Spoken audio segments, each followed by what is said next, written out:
accept the communication and place it on file. Add to the consent agenda item 5.27, communication, Catherine Shad, Chief Administrative Officer, and Amy Bovey, Assistant City Clerk, regarding November 9th, 2021 special election calendar, with the motion to waive the reading, accept the communication, and place it on file. Add to the consent agenda item 5.28, communication, Nathan Edwards, regarding complaint, with the motion to waive the reading, accept the communication, and place it on file. Note approved BPD permit for agenda item 6.03 per BPD. Note final version of agenda item 6.07 resolution, divestment from weapons manufacturers. Councilor Stromberg per Councilor Stromberg. Thank you, Councilor Stromberg. We have a motion. Is there a second? Second by Councilor Freeman. Any discussion? Councilor Shannon.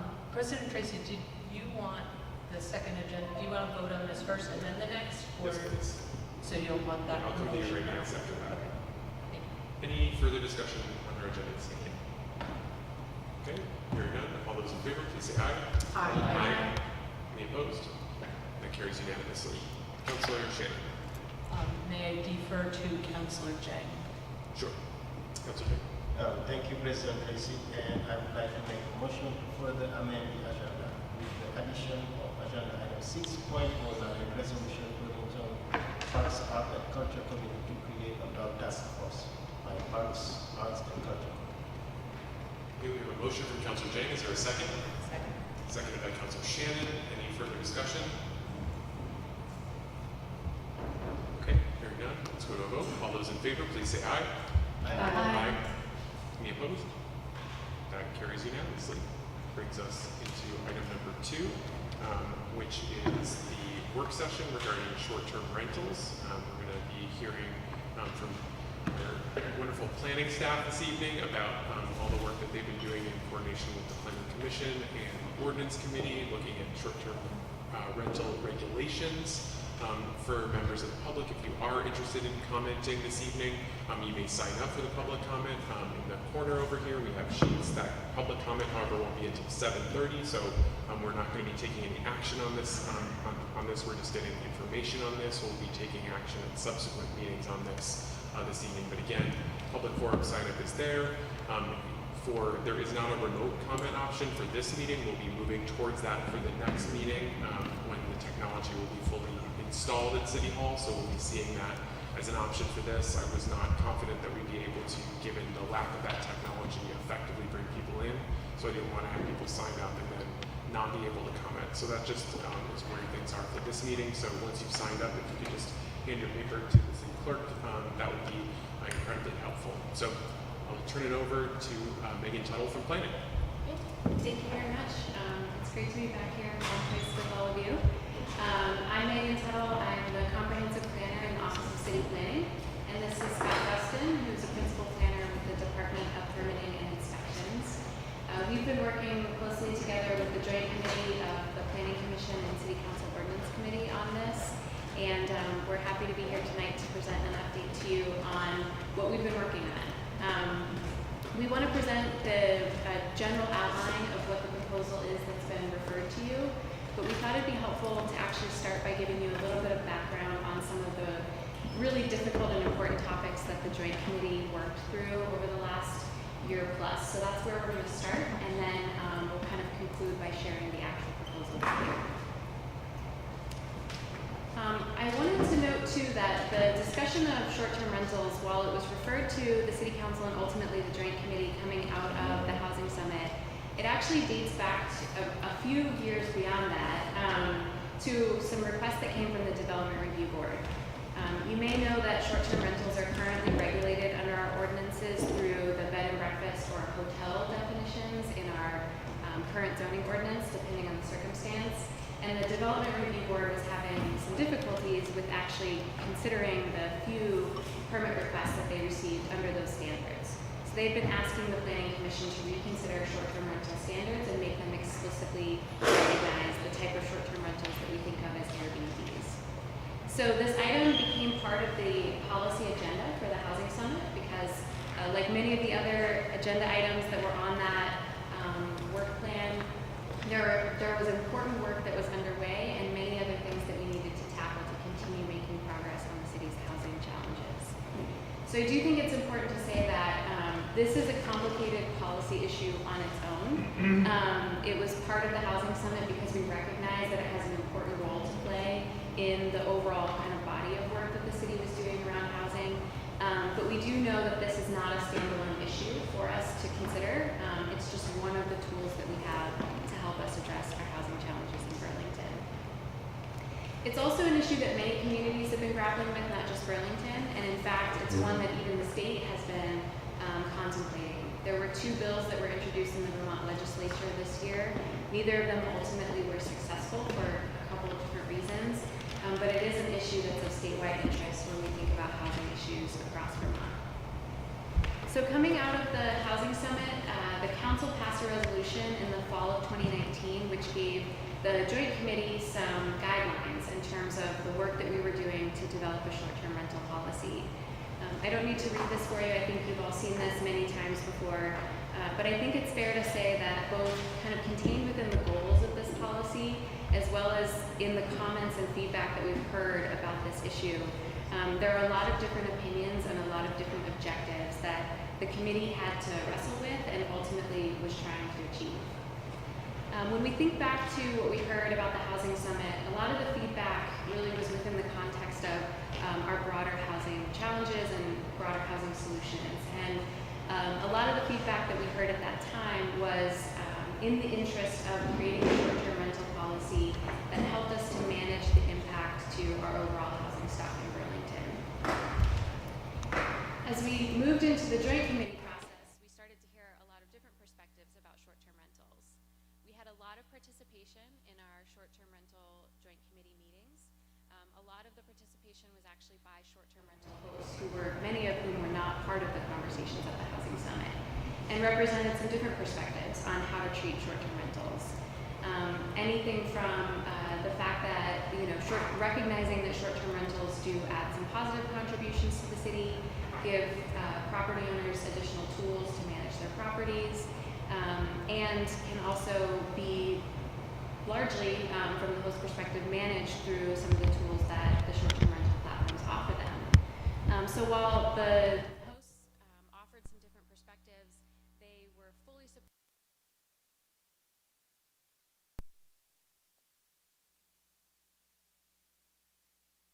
the Joint Committee not to go too far in terms of regulating short-term rentals until we understood more about the potential outcomes of policy decisions. So some of the key discussion topics that the Joint Committee wrestled with, and I think these are the key topics because we came back to them many times during the process, and Councilors Hanson and Mason can certainly attest to that, and Hightower can attest to that. So I wanted to briefly walk through what these discussion topics were. The first was just what type of short-term rentals would we like to see in Burlington, or not? Based on some extensive feedback that we received from short-term rental hosts about just all of the different ways that short-term rentals manifest in the city, the committee actually dug really far into the details and considered a number of different types of short-term rental scenarios. There were a lot of things that they agreed on in terms of types of short-term rentals that we would like to see in the city and are happy to permit in the city, as well as types of short-term rentals that we wouldn't like to see in Burlington. So the things that the committee really strongly agreed on in terms of permitting short-term rentals really had to do with using short-term rentals as a tool to help people kind of have flexibility in their own home and in the properties that they live in. So this includes allowing anyone to short-term rent the primary residence that they live in, whether they're a renter or an owner, allowing people to have one short-term rental in a different unit within a building that they live in, for people that have a single-family home, a duplex, a triplex, allowing people to rent bedrooms within their home, and allowing people to infrequently short-term rent their property. So fewer than 2 weeks out of the year, for example, just for kind of intermittent situations. The committee was also in agreement about types of short-term rental scenarios that we didn't want to see in Burlington, including property speculation or properties to be used entirely as short-term rentals, for more than half of the units in a property or building to be used as short-term rentals, and for short-term rentals in larger multi-unit buildings.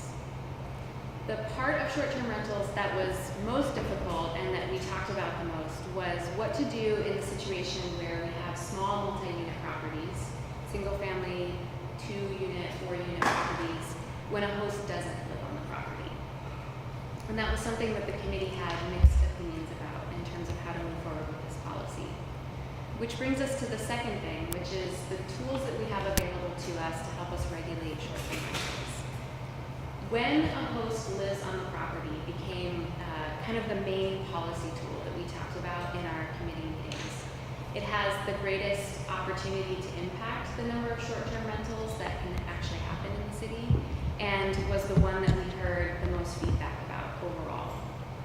To be clear, the main reason for considering a requirement that the short-term rental hosts live on the property is not about kind of neighborhood quality of life or regulating party houses, which is something that other communities have been very concerned about, but is actually not something that we heard a lot about in Burlington. This specific policy lever was one that we were considering specifically to help us limit the conversion of properties to short-term rentals. And as Scott and I have heard from other folks that work on short-term rental policy, one in particular, this is often considered to be the gold standard tool for regulating short-term rentals. So we understood that based on how permissive or restrictive we were around off-site hosts, we would have a major impact on the number of short-term rentals that could operate in the city of Burlington. And ultimately, the committee recommended a sort of hybrid approach around this policy based on different types of scenarios. We did talk about a lot of other potential policy levers to help us regulate and limit the number of short-term rentals, which weren't recommended for a variety of reasons, ranging from just their complexity to the ability of staff to actually enforce and monitor them.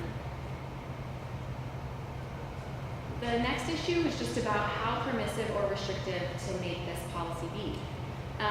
This was one that the committee, I think, really wrestled with in terms of trying to find the right balance between the sometimes competing policy goals of this overall policy effort. The feedback on this was really mixed in terms of whether or not we should try to allow more short-term rentals or really have a tighter box on them.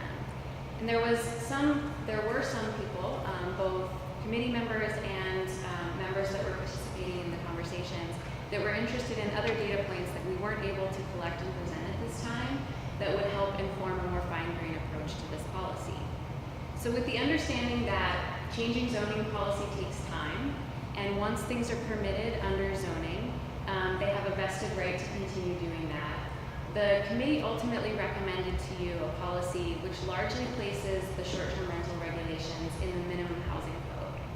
The significance here is pretty big in terms of the fact that all of the major details in terms of when and how short-term rentals can be located in the city live in the minimum housing code and are subject to annual rental renewals. So if the policy changes, the opportunity to impact how those short-term rentals is manifesting happens at that annual renewal process, rather than a much longer-term horizon that zoning could offer. And then the final, I think, major issue that the committee talked through on several occasions was just around the issue of fees related to short-term rentals. The city currently collects rooms and meals taxes as well as the state on short-term rentals, and we have exercised our full authority to do so at this time. But the committee also discussed the opportunity of using a short-term rental fee as a tool to generate additional revenue to support our affordable housing work in the city. There were also some committee members who were interested in the potential of some kind of a fee as a sort of disincentive for people to operate short-term rentals. So ultimately, the proposal that has come to you tonight does not include any new language or introduction of new fees, but it does come with a recommendation from the committee that the council may want to consider other fees at a later time through other mechanisms. So what's actually in the proposal then, in terms of how these conversations came to a conclusion? The last joint committee meeting happened in April, and the documents that have been posted on board docs for you tonight actually were forwarded on the vote of the Planning Commission. So the Council Ordinance Committee members participated but did not actually vote in the referral of these to you. But they do include two separate pieces, two separate resolutions related to amendments to the city's code of ordinances, the zoning ordinance and the minimum housing code. What ultimately ended up in the zoning ordinance as part of this proposal is really simple and straightforward. Creates a definition for short-term rentals and enables them in the city wherever housing is allowed. We, through this process, also realized that there were lots of places where our current lodging definitions were somewhat unclear in terms of how they relate to short-term rentals, and in fact created either some conflict or ambiguity among themselves. So we also include in here some recommendations to clarify the definitions of other types of lodging. So the bulk of this proposal really then is in the recommended amendments to the minimum housing code. These amendments define a short-term rental as a form of rental housing, detail the limits on short-term rentals by building, and when a host is allowed to live off the property or when they must live on site, includes minimum life safety standards for short-term rentals, and establishes rental registry requirements, including the annual rental registry fee. So this chart is an attempt to summarize a very complex ordinance that has been forwarded to you. Essentially looking at when a host lives on a property and when they are allowed to short-term rent when they don't live on the property. As I mentioned before, the committee was largely in agreement that we wanted to offer the greatest flexibility and the fewest barriers to people who are short-term renting on a property that they live in. So you can see in the column, the first column, that one short-term rental is permitted in buildings anywhere from 1 unit to 4 units. And short-term rental hosts can also rent rooms within their home individually. The committee also wanted to forward a recommendation that allowed an individual to short-term rent their own primary residence, regardless of what type of building it's located in. So you can see that here, particularly in larger buildings where short-term rentals are otherwise not permitted, that someone can rent their own primary residence in those circumstances. In the other half of the chart, you can see where short-term renting is allowed if you don't live on the property or in the building. Again, essentially, you can short-term rent one short-term rental in buildings anywhere from 1 to 4 units. But if you have a building that is just 1 or 2 units, there was a caveat that was added to this proposal at the end of the process that says that the host has to have owned that property for at least 3 years. And that was essentially trying to create kind of a balance between this concern about the impact on certain types of properties and limiting property speculation. So it requires some level of continuous investment before a property can be short-term rented. So there's a lot more in the actual ordinance language. I'm not getting into the details on the life safety issues, and there are a number of other pieces of the ordinance, but I think that summary really captures the bulk of what people are looking for when they're trying to understand what's been recommended in this policy.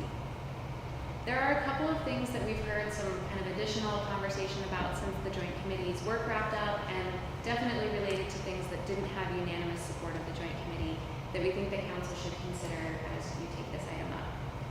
The first is that the ownership standards that I just mentioned for people who would like to short-term rent in a 1 or 2 unit property that they don't live in are confusing, and they create some inconsistency with where other types of short-term rentals are permitted.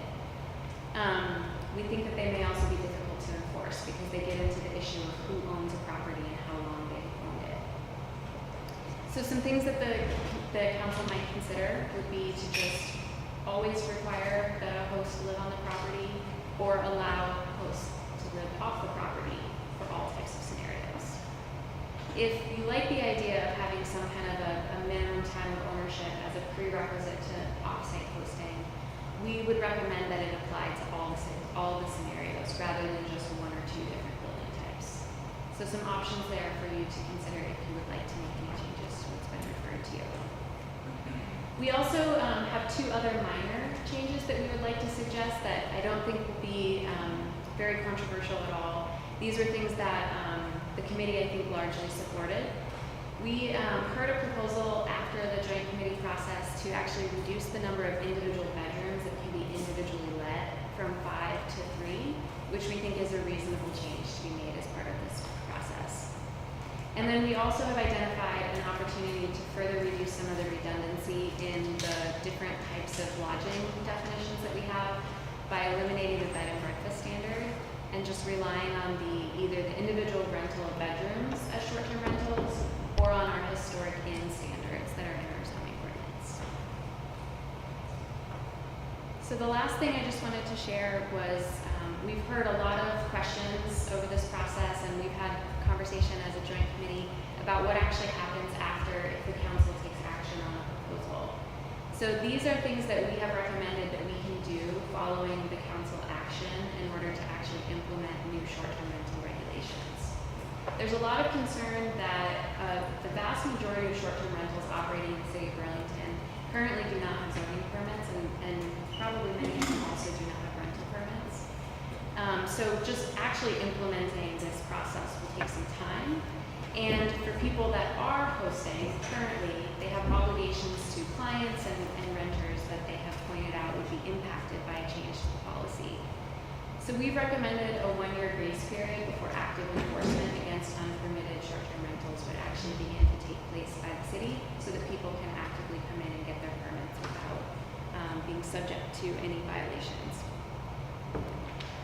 We would also look to create some information to help, kind of like we talked about with ADUs when we had that item before you, create a user guide and some FAQs that help people understand what's actually required. There's a lot of confusion about the fact that you're even required to get a zoning permit or a rental permit to operate a short-term rental in the city, so we want to make that information as clear as possible. And the other item that we are asked about a lot is just how do we keep track of these, as they are so nascent and can come and go pretty quickly. So we've actually been talking for a little over a year now with a company that we intend to establish a contract with that can actually help us to monitor and enforce our requirements for registration. So those are what we would anticipate being next steps regardless of the policy outcomes. So unless Scott would like to add anything, I think that's all. Letter remembered all of those points, man. I would only say that, through this whole process, there's 4 or 5 key components here, and I think it's safe to say that there was mostly agreement on all but one of them, and the one remaining sticking point that remained point of debate up to the end really was whether to allow off-site hosting, and if so, under what conditions would we allow it.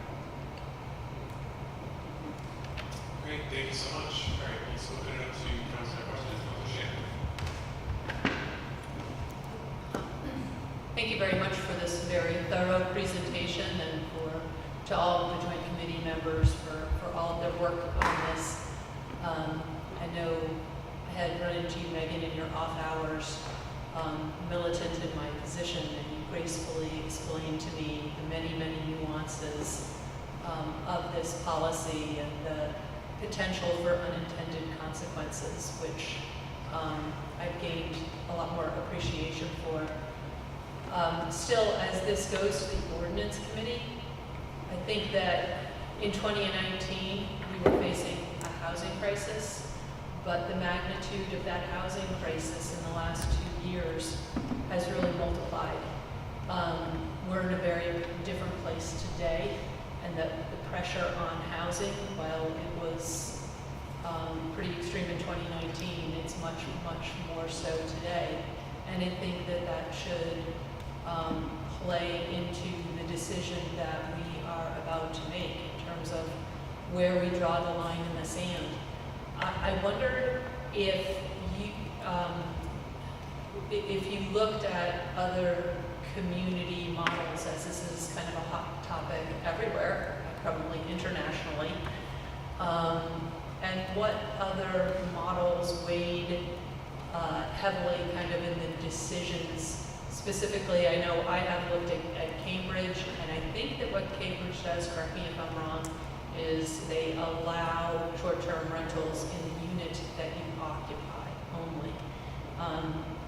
I'd be a little more inclined to raise that bar to that point, but I appreciate that there's a lot of different considerations. So you could just share kind of what the other models were, maybe if you saw disadvantages to holding the bar a little higher.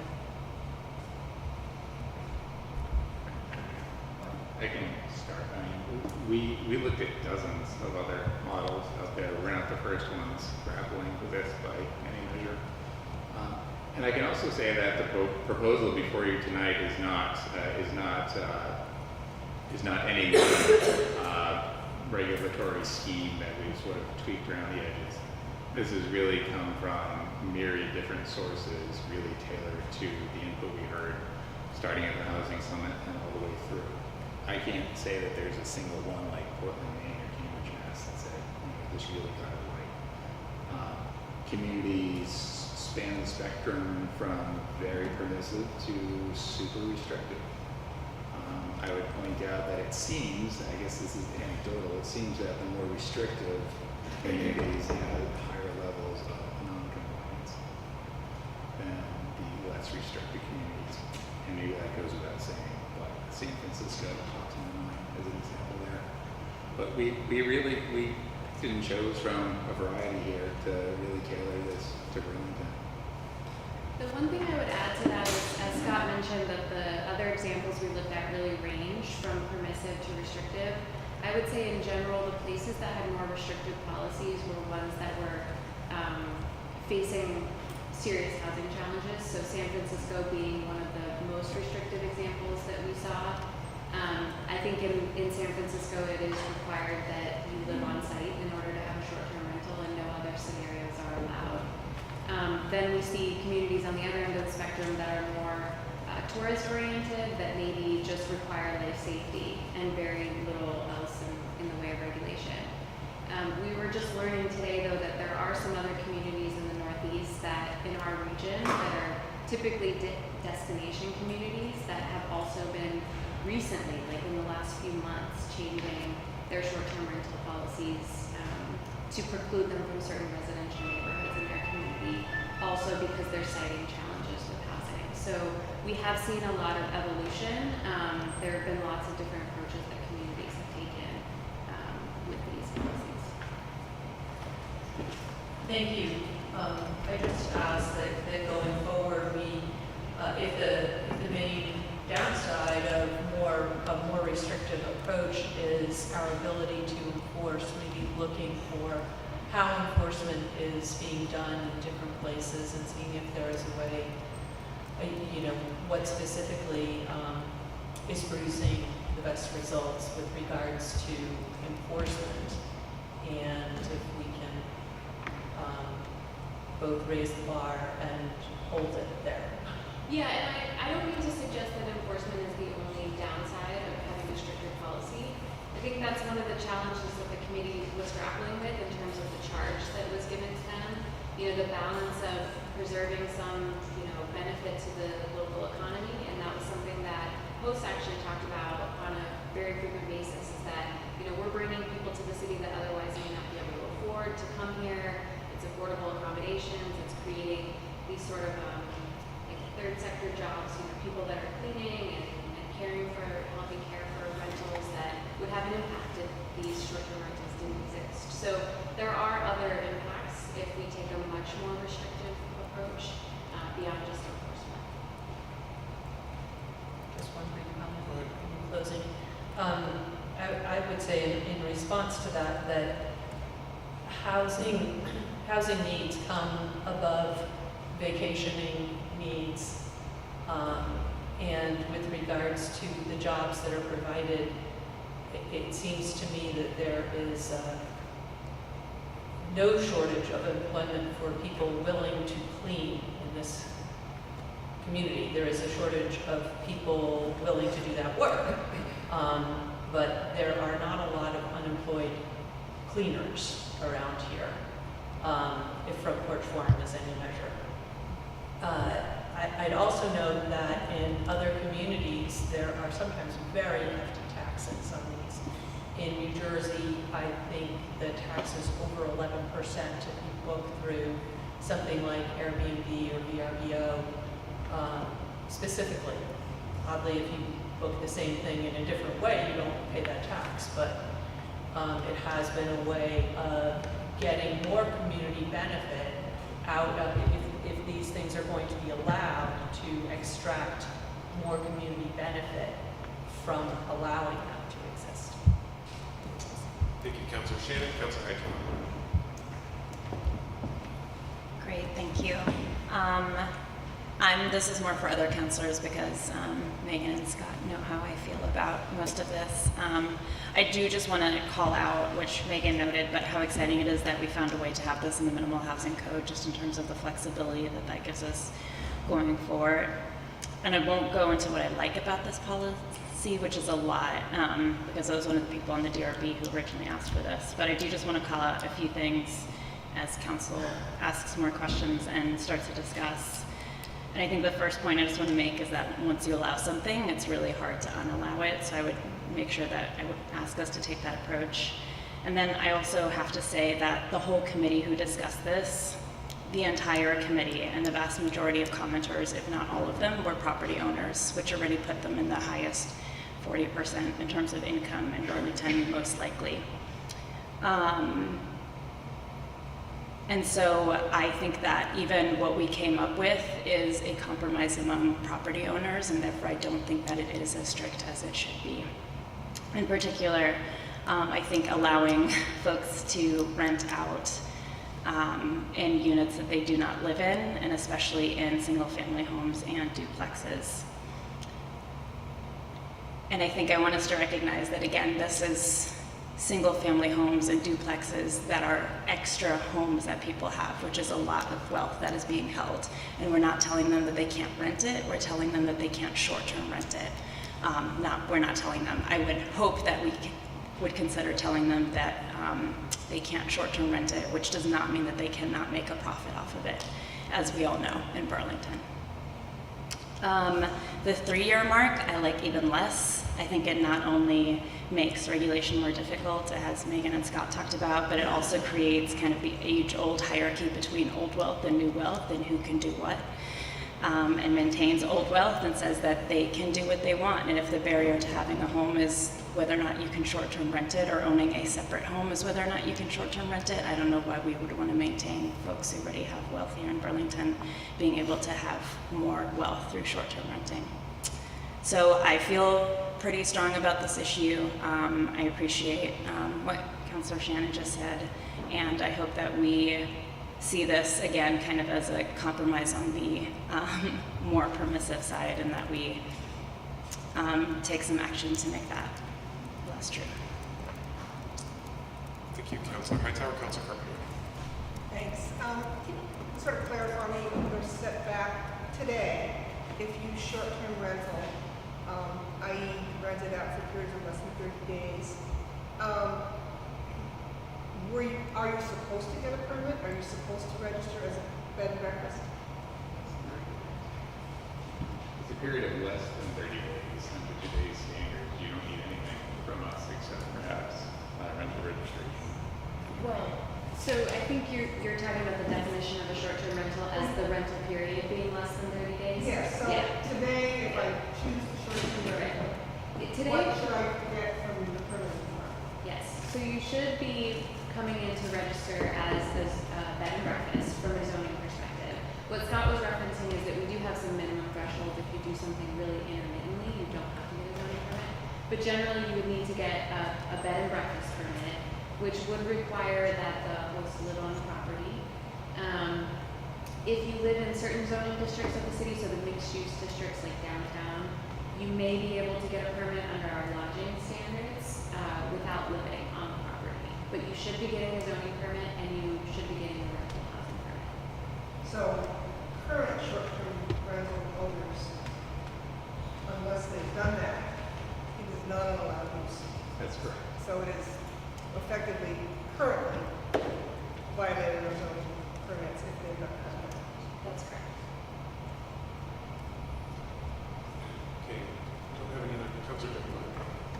Thank you, President Tracy, and thank you for the presentation. My question is very quick. I just wanted to understand the logic behind the 3 years. You have to own a house at least 3 years in order to access the The proposal came from one of the planning commissioners and was actually, again, it was something that the committee was really mixed on as a solution. But the logic behind it was that there was a desire to enable some degree of short-term renting for single-family and duplex properties that previously weren't permitted in another iteration. But understanding that there was some risk to property speculation or just that dynamics with those types of properties representing the smallest portion of our overall housing stock, to losing too many of them to short-term renting. So that was an attempt at a compromise to allow some short-term renting in those units, but having some kind of minimum threshold of investment in the property first before doing so.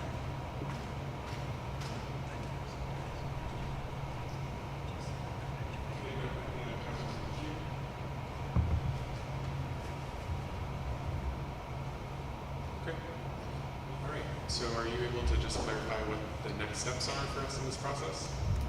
So the next steps that we would anticipate would be to bring the ordinance back to you at a council meeting for first read. And I think we would be interested in some indication if you would like that to then be referred to the ordinance committee, or if you would like to consider it as a full council. Great. Thank you so much. Thank you so much for your presentation. Thank you. We will go ahead and close down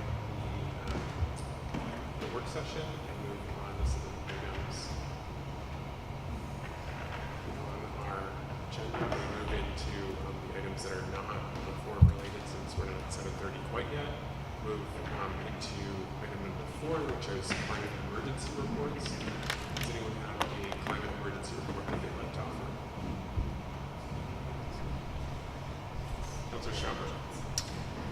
Thank you, President Tracy.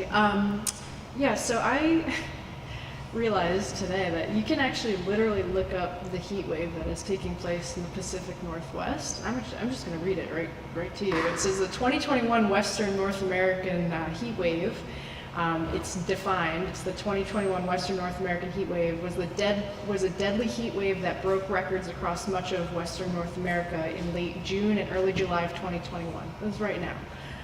The deaths are up to 831, and that's just in Canada, and it's 186 in the United States, and that's in Canada. Like I want to paint that picture. Like that's happening right now, and all of the articles are referring to power lines melting and roads buckling, and I just wonder what people think that the ecosystem is going through, and how it's handling this, because it honestly is not. And I do want to make, I don't want to be alarmist, but I do want to just bring this up and just remind us, because as a council and as a community, we have the means and the knowledge and the capabilities to keep moving forward to a greener future.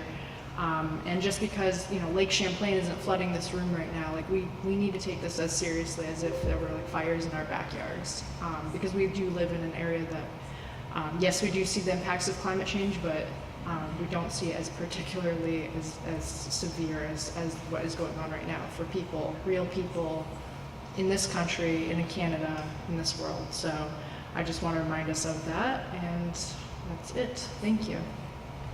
Okay, does anyone else have any climate emergency reports that they'd like to offer? Okay. Seeing none, let's move through the agenda to other non-deliberative items. We'll move into the committee reports. Any committee chairs wishing to offer a report?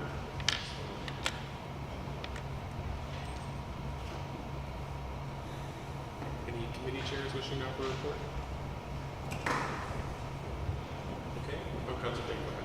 Thank you, President Tracy. The Racial Equity, Inclusion and Belonging Committee will be meeting on the 20th, and we have two main agenda items. One of them is the exploration of a Racial Equity Inclusion Commission with the City Attorney's Office, and the second one, the strategic planning is ready by the Racial Equity, Inclusion and Belonging for the City of Burlington, and we'll be reviewing that as well.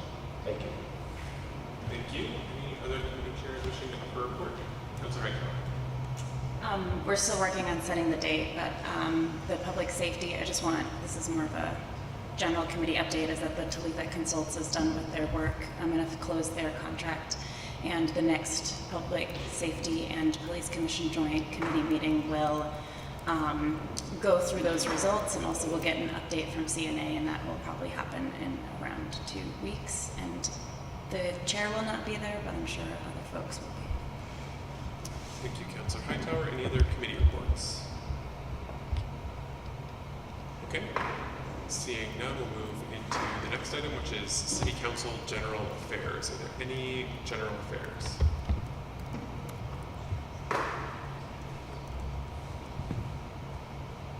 Okay, seeing none, we'll move into City Council President updates. I do just want to let folks know that I'm still looking through the question on whether to cancel the August 30th meeting, just trying to understand if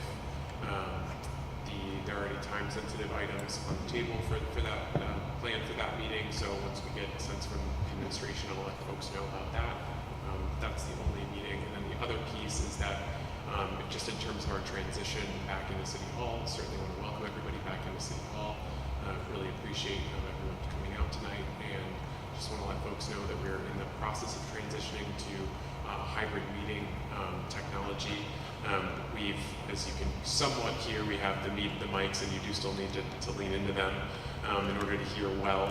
But we are going to be transitioning into offering hybrid meetings at the next at our next August meeting, and there will be technology that's going to be installed to support that. So we're going to be implementing a hybrid system that will allow us to have public comment both in person and not, and remotely as well. So we'll be installing that for the next meeting.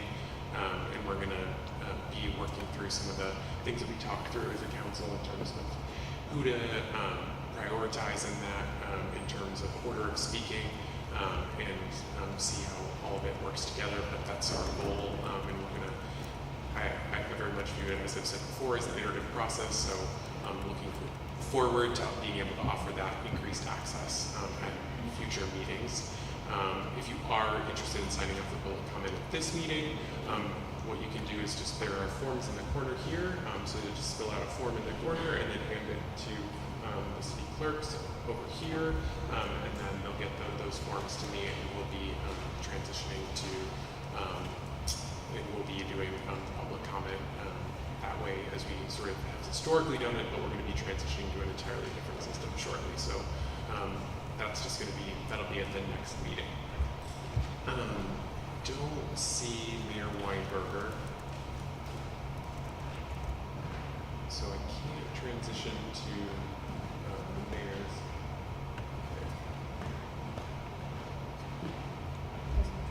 Okay. Councilor Shannon. I just got a note from a member of the public who stated that they cannot hear the audio on the council is not coming through well, though Councilor Strongberg did, I suspect because she's closer to the camera, so I wanted to let CCTV know in case there is anything different that they can connect with our mics here. Okay, all right. Yes, I was just gonna loop around. I think I had to plug in back there because this box is not working. I've been catching it, this other mic here, but I will do that all right, now. Let's take a 5-minute recess and allow them to do that. Thank you. Appreciate it. Thank you.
Okay, let's test that.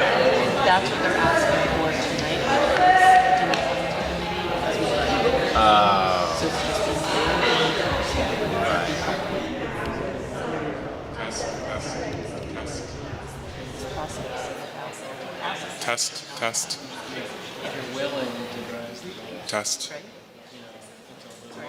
Test. Test. You're good? Okay.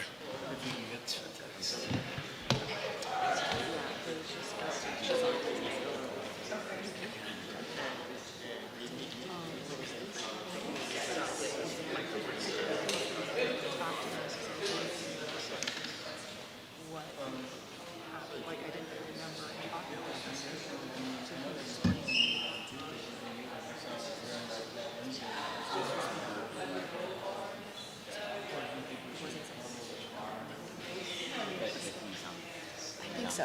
I'm going to confirm this, but I think so.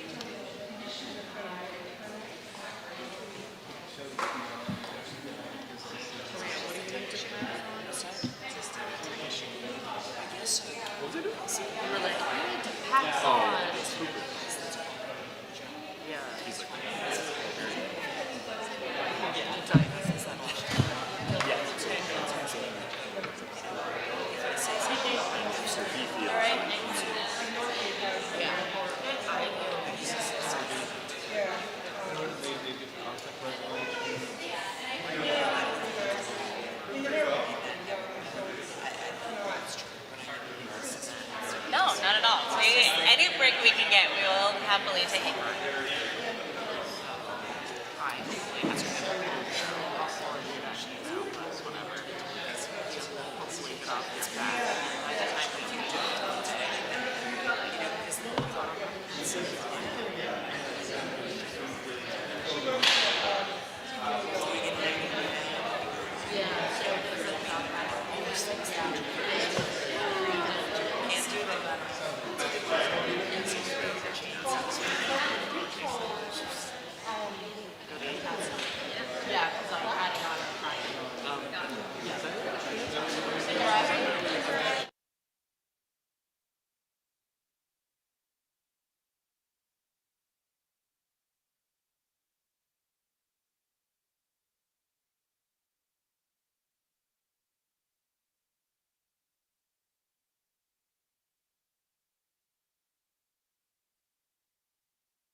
counselors could please take their seats.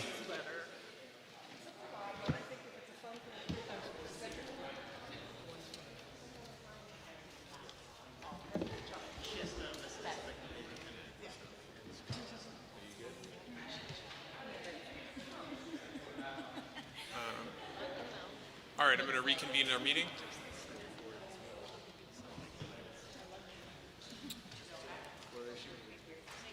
All right, we were just finishing up with City Council President update, so Mayor Weinberger, I'm going to go to you.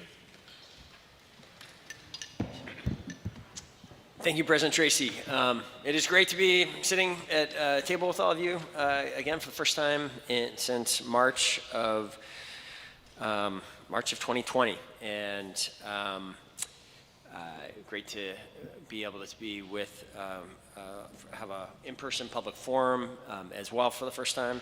Since then, I do want to note the next time we meet, August 9th, the plan is to have the ability to have hybrid have public comments to this meeting made either here or remotely. I also want to comment that since we last met, the city once again hosted a July 3rd celebration, and it was after a year hiatus. It's an excellent event. And really want to appreciate the Parks Rec and Waterfront team and all of our partners for both the excellent event itself and the quick cleanup from it. And it was really, as a whole community, great to be able to celebrate together again. And we do have another major city event coming up before the next time we meet. The Festival of Fools event returns on July 30th through August 1st, and that is a free event that will be taking place throughout the Church Street area and City Hall Park, and encourage people to go to the city webpage for details on that. And that is the general affairs report, President Tracy, for tonight. Awesome. Thank you, Mayor Weinberger. All right, though we're a couple minutes early, we'll get into the public comment. So I'm going to give folks 2 minutes this evening to speak on the public comment. There's lights at the table there, so the green, yellow gives you a warning, and then the red. If you could please just wrap up your comments as close to that 2 minutes as possible. I'll let you go a little bit over to finish the thought, but please just don't go too far beyond that, at which point I'll start asking you to just please wrap up. And then in terms of just the comments themselves, just please try and address me as the chair within this. That's how how our city council rules in terms of public forum function. So with that, I will open up the public comment. Our first commenter is Amy Magyar, to be followed by Julie Masuga.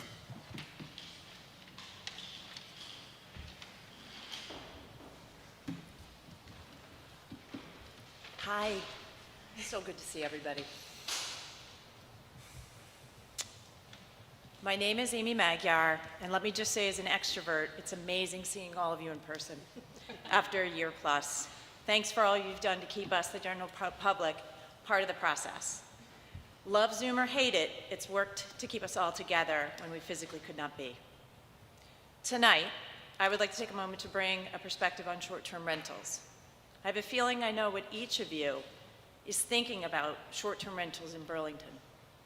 You most likely believe that short-term rentals have created a housing crisis in Burlington, and they have very little upside for the city.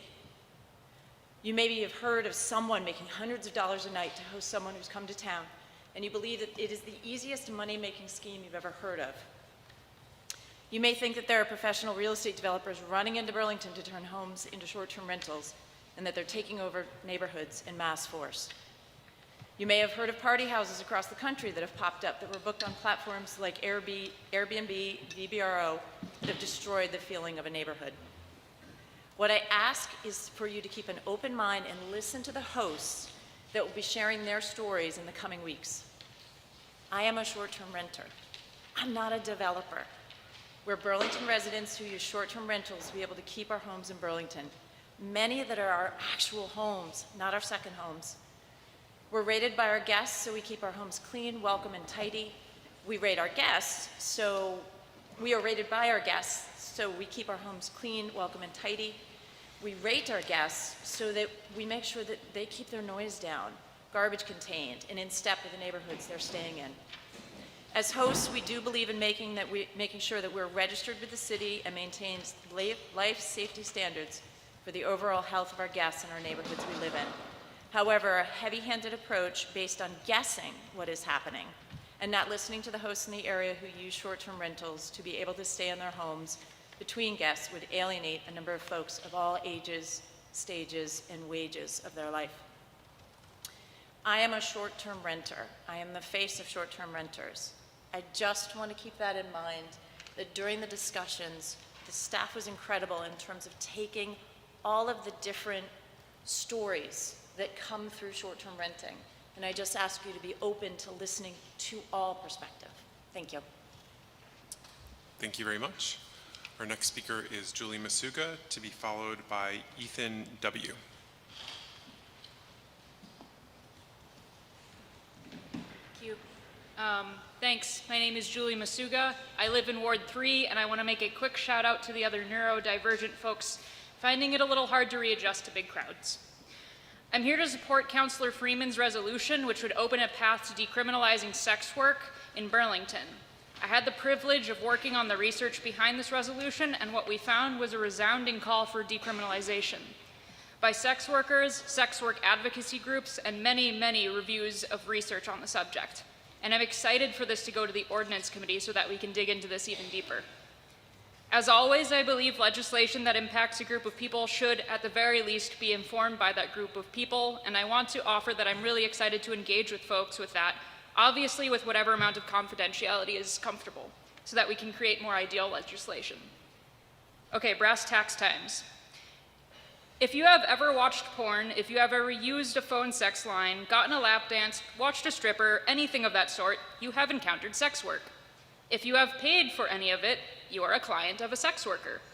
The majority of Vermont's laws around this type of labor were adopted more than 100 years ago, and they have remained largely unchanged since then.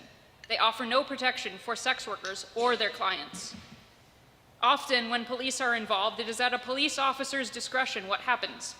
In much of the US, you can be arrested for the intent to commit prostitution if they find that you're carrying condoms.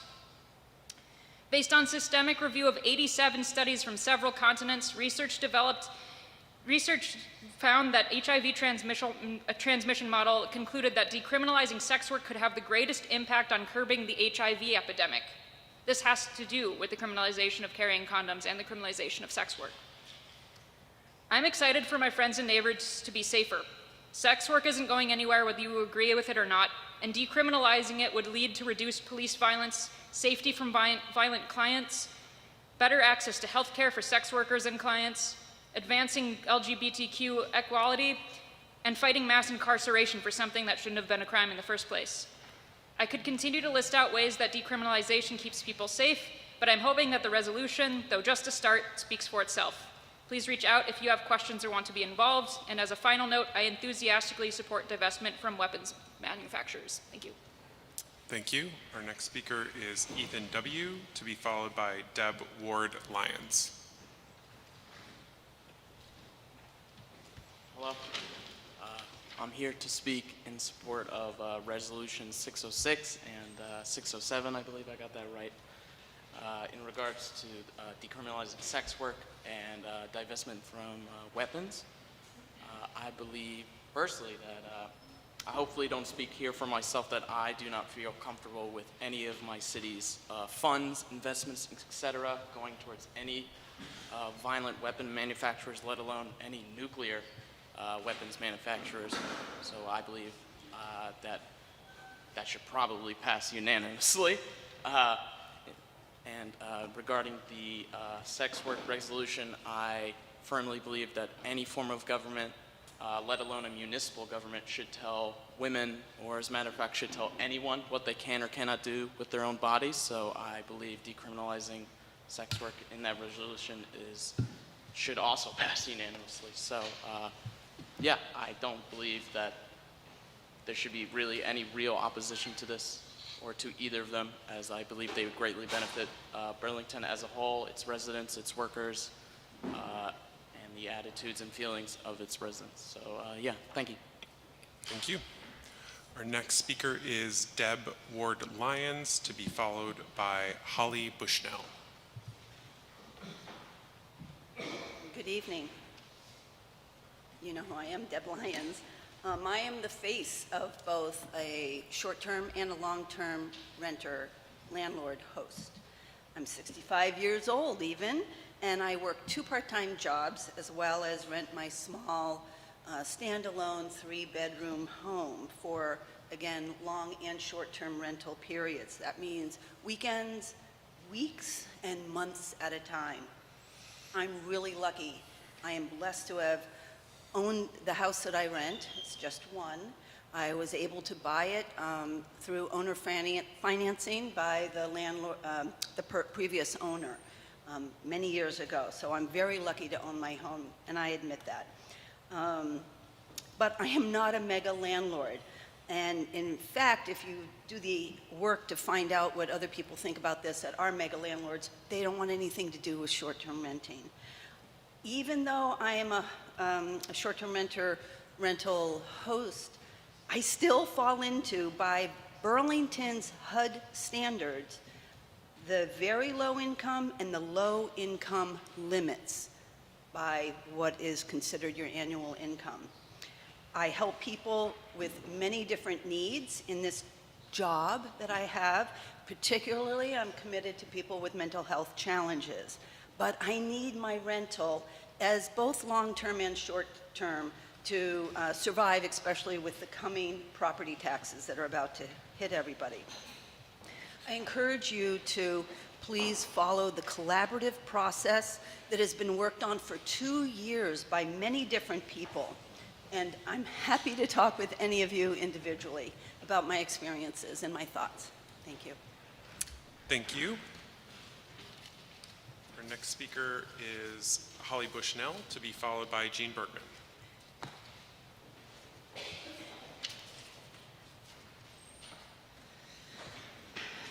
Good evening, councilors, President Tracy, Mayor Weinberger. Some of you know me in my capacity as a city employee both at Lakeview Cemetery and the city clerk's office, or in my role as a staff person for PAC or the Cemetery Commission. Tonight, however, I'm speaking to you as a constituent and resident of Ward 3 for the past 4 years. I'm here tonight to request that you reject the proposed changes to the outside entertainment hours for Orlando's Bar and Lounge, 1 Lawson Lane, agenda item 6.02, or at least send it back to committee for further discussion. For clarification, my apartment is at the bottom of Lawson Lane, and my bedroom window is approximately 50 feet from Orlando's outdoor stage.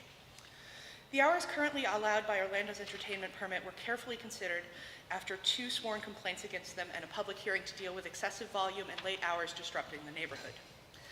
At this point in time, outdoor entertainment is required to stop at 10:30 p.m. Sunday through Thursday and 11 p.m. Friday and Saturday. The situation, while unpleasant, is a bearable one. At the March 17th, 2021 License Committee meeting, Sean Beauvais, one of the owners of Orlando's, assured the committee that they would be providing some sort of sound dampening structure to further mitigate the volume of the performances. There has been no structure and the volume remains loud, to the point where I can barely hold a conversation in my own home without yelling until the music stops. I would request that any hourly change require the addition of the promised sound dampening structure before said changes take effect. Additionally, at the public hearing on 10/14/2020, I provided over 40 instances of Orlando ceasing their music after their end of their permitted hours. The committee saw fit to move the permitted hours to 10:30, Sunday through Thursday, and 11 p.m. Friday and Saturday. As previously stated, this time change has made the situation tolerable. Orlando's was warned at the time that they needed to follow the permitted hours exactly. There have been 5 additional instances of them ceasing their music 10 to 15 minutes after their permitted hours within the month of June alone. This might not seem like a big deal, but when you have a chronic illness and your body requires that you sleep 8 hours a night just to function the next day, 15 minutes can make a huge difference. Changing the permitted hours, particularly to midnight on Thursdays and 12:30 a.m. on Sundays, will harm my physical and mental well-being by preventing me from getting the sleep I need. I will on Friday mornings feeling nauseated and bloated, likely needing to vomit, and possibly having to call in sick. My weekends will be spent attempting to recover, but again, I will not be able to get the proper amount of sleep due to the music stopping on Friday, Saturday, and Sunday nights at 12:30 a.m. By Monday, I will be in excruciating intestinal pain, and my joints in my legs will be swelling, making it difficult for me to walk. If you could please wrap up. Yes. I know I'm one person, and in the face of a business' economic fortunes, it might seem like one person isn't an important factor. I'm not trying to be unreasonable, I'm just trying to keep myself healthy. I also know that while I'm only one person present speaking to this issue, there are 4 other apartments in my building, not to mention the 65 residents of 101 College Street. Thank you for your time and consideration. Thank you. All right, our next speaker is Jean Bergman, to be followed by Christopher Aaron Felker. And if folks can please just lean into the mic and speak directly into the mic, that way we can How's that? That's a little bit better, yeah. Better?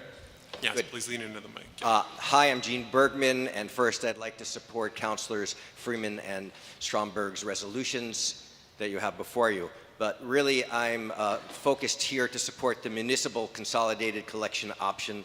It will be the most effective, cost-effective model for residents and the most effective in combating climate change, and DPW's memo reveals both of these truths.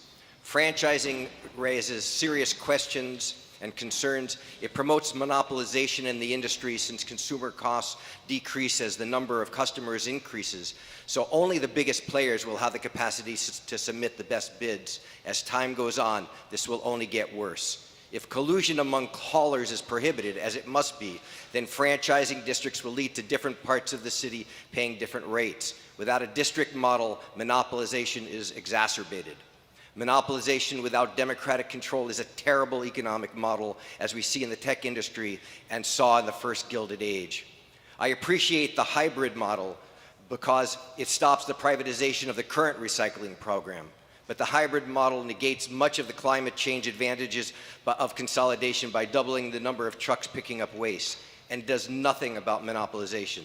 The more regulations we impose to deal with these things, the more big haulers will increase their prices.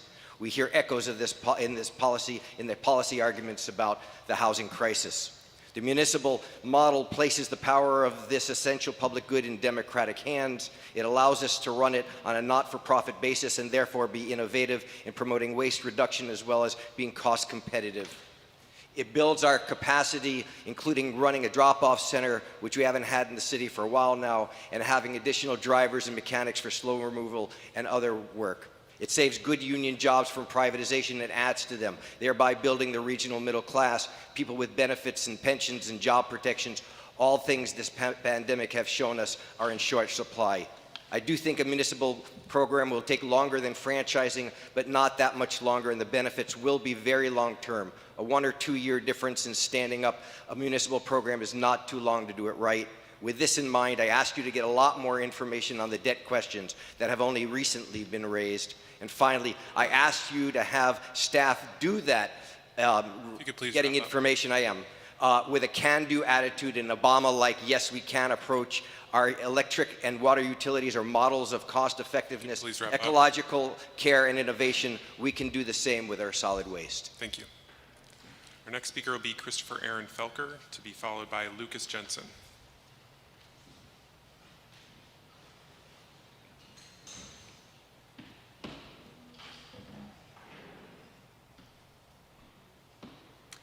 Good evening, everybody. It's good to see you all in person again.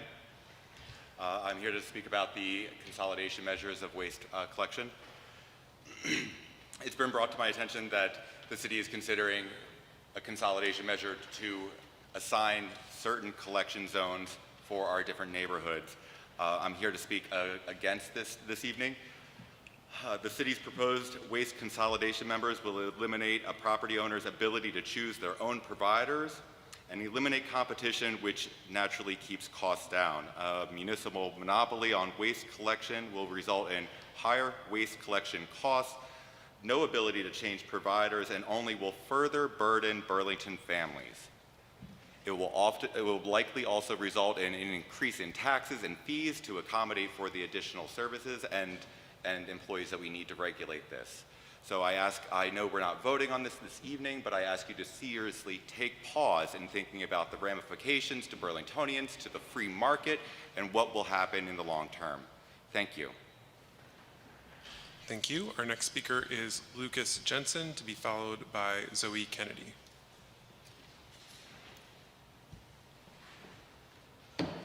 Good evening. My name is Lucas Jensen, and I'm here speaking about short-term rentals. Like Amy and Deb, I am also the face of a short-term rental here in Burlington. I am a long-time, small-scale landlord within this city, and I can tell you that I am not a wealthy person. I don't make a lot of money owning the properties that I do in Burlington. Burlington is a very expensive city in which to own property, and I expect it's going to become even more expensive in the very near future with increases in taxes and other things that are coming down the pike. My ability to rent short-term allows me to continue to offer long-term housing within this city, and if I'm not allowed to do that, I will not be able to afford to make improvements on the properties that I own that I do not short-term rent. So I ask you to take that into consideration as you learn more about who we are and how we operate. We're not big-time landlords. We're not grossly rich people. We're just trying to make ends meet within this city. The second point that I want to talk about is what is really meant by the housing crisis in Burlington. And I think that that often gets lost in this conversation. I want to make sure that everyone remembers to keep that in mind as we're having this conversation. What we are talking about here is whether or not there are properties available to rent and whether or not those properties are affordable. The question for you when it comes to short-term rentals is, will placing limits on short-term rentals in Burlington provide more housing and less expensive to the rental market, and you can also substitute that for people looking to buy a house. There's very little data that supports that notion. In fact, prior to the pandemic, there was a decrease in the an increase in the vacancy rate while the presence of short-term rentals were increasing, basically suggesting that there is no correlation between short-term rentals and the vacancy rate within Burlington. There's just very little data to support that placing limits on short-term rentals is going to affect housing affordability within the state, within the city. There is actually a report which we're happy to share with you that shows that on a national basis, and we'll hopefully get an opportunity to do that in the future. Thank you. Thank you. Our next speaker is Zoe Kennedy, to be followed by Isabella DeCliver.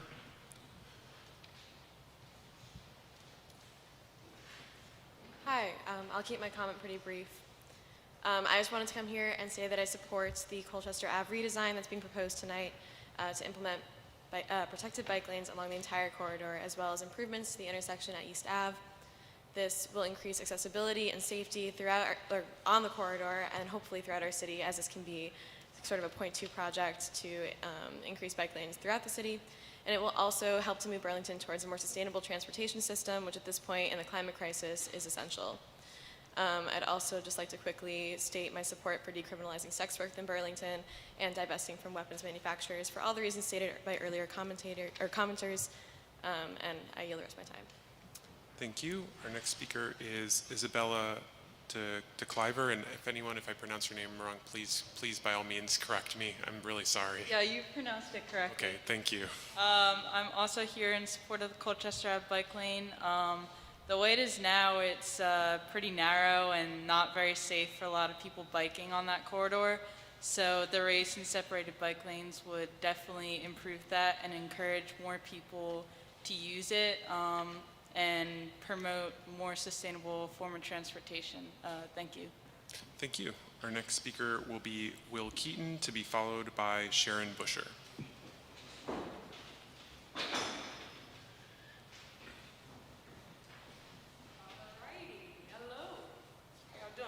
Okay, so my name is Jada.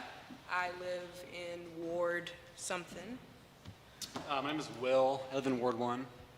And my shirt is sponsored by the iPhone ringtone, so let's give it a hand. Okay. All right, anyway, we're here because we want to hold a city councilor in particular accountable for his actions. When you do harm it comes at your doorstep or it comes to City Hall. Yeah, and I mean, the hypocrisy of a city council trying to decriminalize sex work while shielding abusers from accountable is pretty absurd. Also, we know who suffers the most harm from the criminalization of sex work. Most laws in America, as we know, this one is just an excuse to brutalize and tear apart black communities. So, and Jack Hesson has really just kind of trampled all over the work of black femmes in our community. So, Yeah, what they said, and whose side are you on? Don't be silent. You have the name, so do something about it. yeah, we're really done with the political games to protect the reputations of politicians. So, Stand with survivors and call out your colleagues, and who knows, y'all could be next. Thank you. Thank you. Thank you. Our next speaker will be Sharon Busher, to be followed by Jean Hopkins.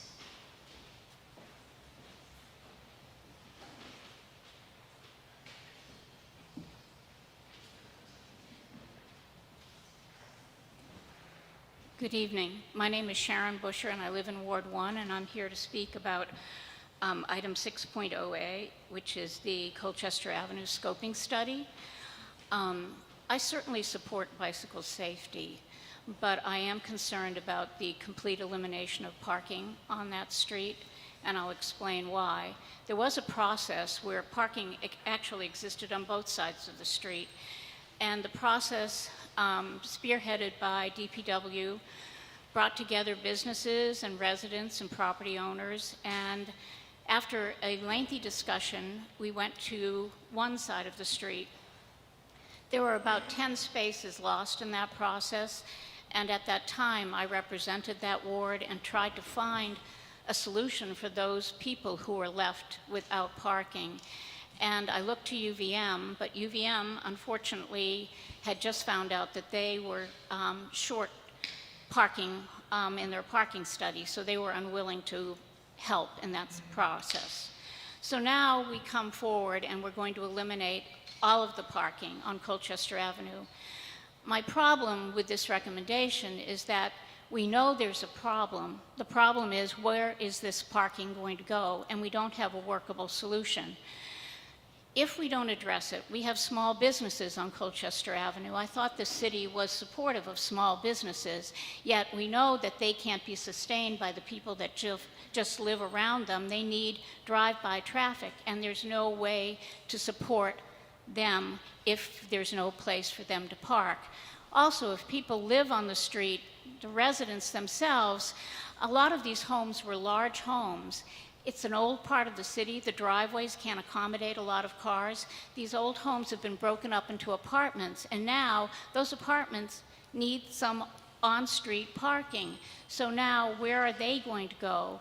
And if you're an elderly person and you have limited parking, what if you wanted to have a visitor?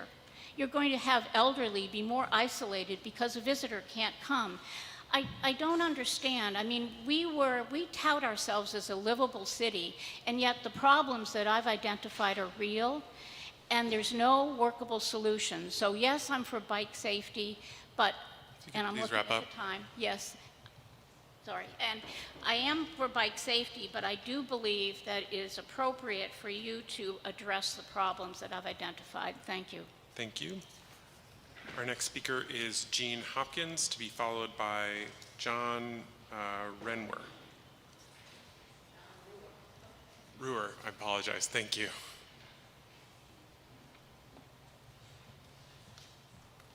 Hello, I'm Jean Hopkins from Ward 1, and I'm urging you all to vote for the divestment from the weapons manufacturers. We really need housing. If we could invest in construction companies instead of destruction companies. We need to invest in housing, not weapons. Hopefully we've learned from this pandemic that housing is healthcare. Let's invest in these construction companies and make sure that everyone in Vermont, at least in Burlington, has a safe place to sleep at night. and everyone needs their own bathroom. So let's encourage plumbers to get some work too done. So please, I've met a lot of people who are homeless on the streets here, and I don't want to find any more homeless people. Everybody deserves to have a safe place to sleep at night. Let's keep that going. Okay. Thank you. Our final speaker for this evening is John Ruhr.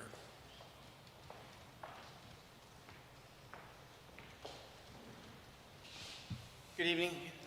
Dr. Ruhr. I'm a long-term member of Physicians for Social Responsibility and been speaking about the dangers of nuclear war to the public for many decades. We made a tremendous difference in the past. There are 80% fewer nuclear weapons in the world now than there were in 1980, largely because places like Vermont and the city of Burlington all said yes to the nuclear freeze and no to further weapons back then. The world has largely forgotten that. It's becoming more dangerous, with endless wars in the Middle East and Africa, and there's a new nuclear arms race. A lot of the danger comes from simple weapons proliferation because national security decisions and weapons acquisitions are no longer made based on the actual security needs, but rather the inordinate power of lobbyists selling their weapons. And the revolving door between every Defense Department contractor in general that goes and serves on the boards of Raytheon and United Technologies and Lockheed Martin makes the decisions for buying the weapons from those companies back and forth. And so the federal government is not going to stop spending inordinate amounts of money on weapons that take away from all other aspects of our life and actually decrease our security in the world by taking away from diplomacy, international court system, and international law, and spending it on weapons. So the purpose of this divestment campaign is twofold: to allow us as localities to speak our mind by bringing our investments, the money that we have for our future and the future of our city, into alignment with our values, that we want life-affirming purchases, not more weapons and destruction. And secondly, to put the weapons companies on notice that they do not run the country, that we want to make our security decisions, military decisions based on real needs and not their profits. So I appreciate your support of this resolution. Thank you. We had another sign up, Robert Bristow Johnson.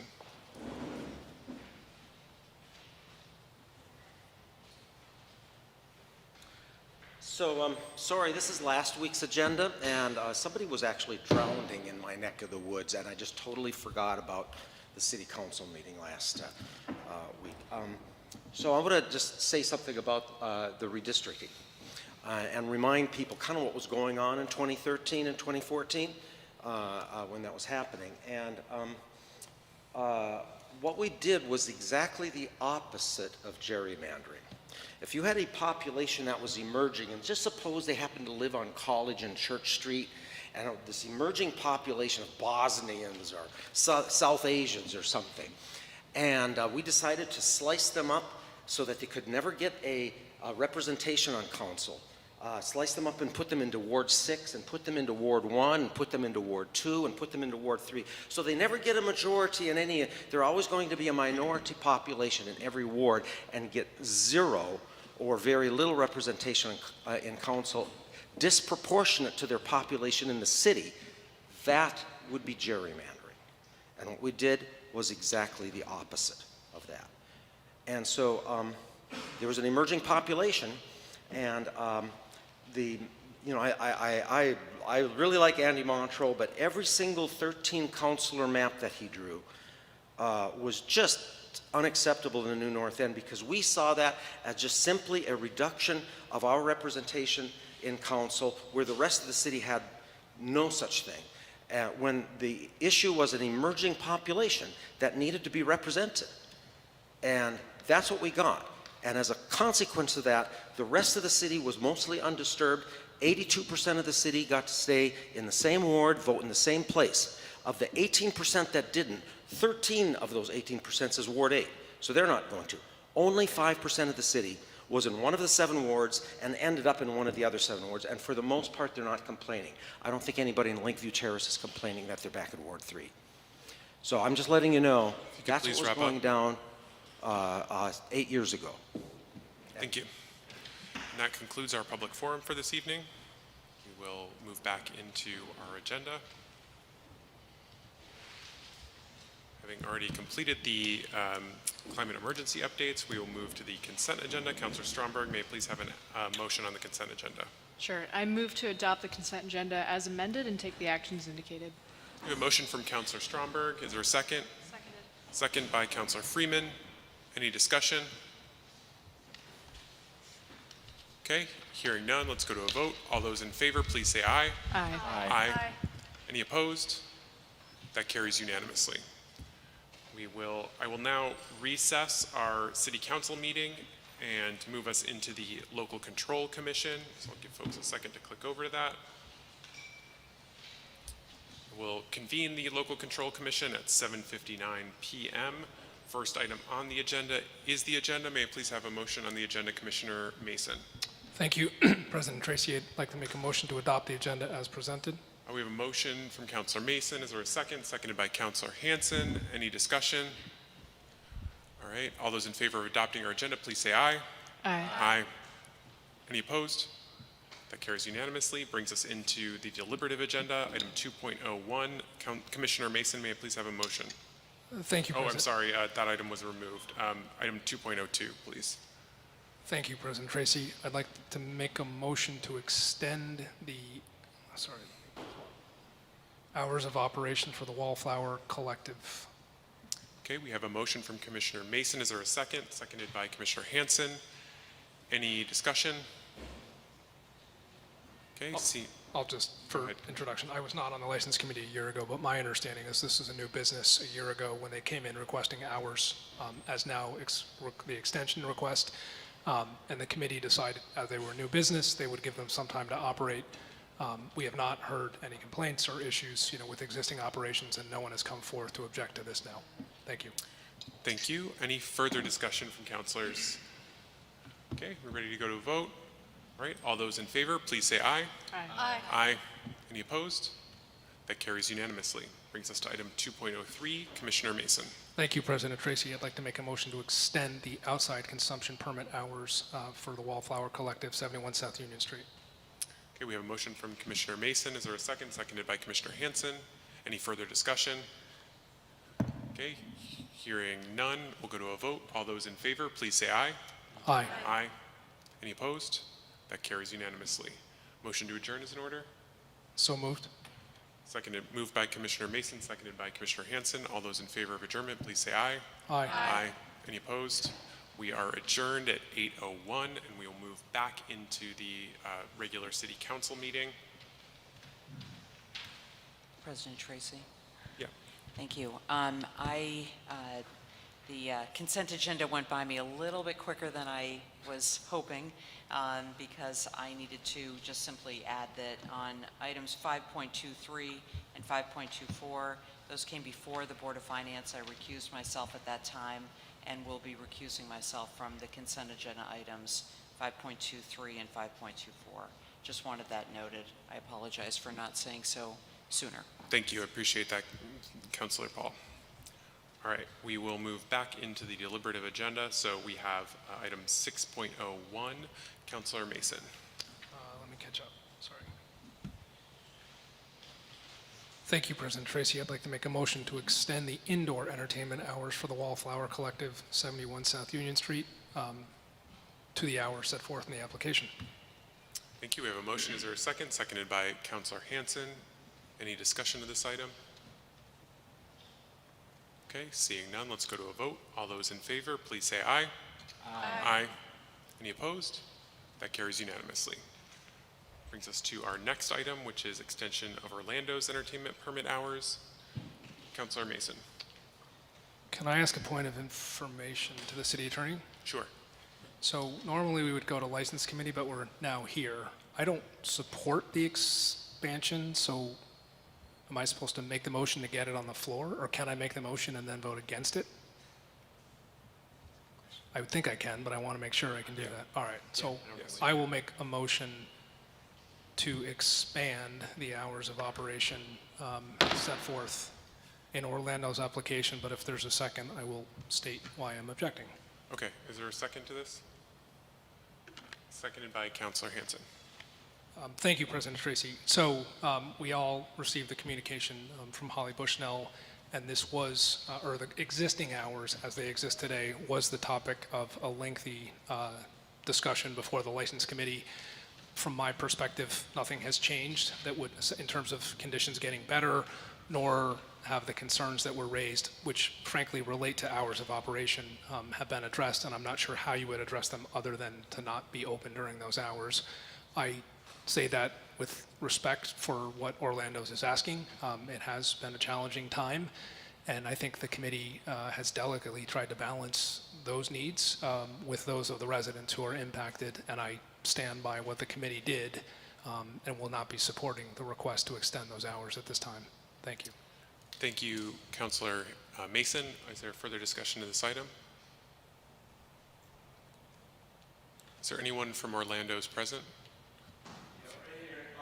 So please come up to the table. So I was just trying to... Please speak into the mic. Just point out, can I identify yourself as Yes, well? Brandon Mossman. And I was just trying to extend for Thursday to 11 p.m. and Friday, Saturday to midnight. It affects the hours. You guys, we have all reopened the bars to the regular hours now. Our clientele is coming out later. The permit ends 10:30 Thursday and Wednesday and 11 Friday and Saturday. And so I was just looking to extend it for 1 hour on the weekends and 30 minutes on Thursday. Thank you. Any further comments or discussion from councilors?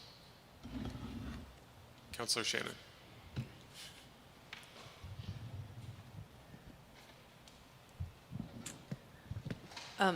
My understanding is that there has been a problem with the entertainment permit in the past, and that this was, after a public hearing and much discussion, these were the hours that were landed on, which really is a compromise to try and allow both the business and the residents to coexist together. And I wondered if prior to making this request, there was outreach to the residents, and if the residents demonstrated support. I do think it's important, as we do want we want vitality in our city. And I think downtown residents generally are tolerant, and there is demonstrated tolerance in allowing the existing entertainment permit. So I wondered if the applicant could just speak to what outreach has been done to the residents, Sure. with the residents. If you could please lean into the mic.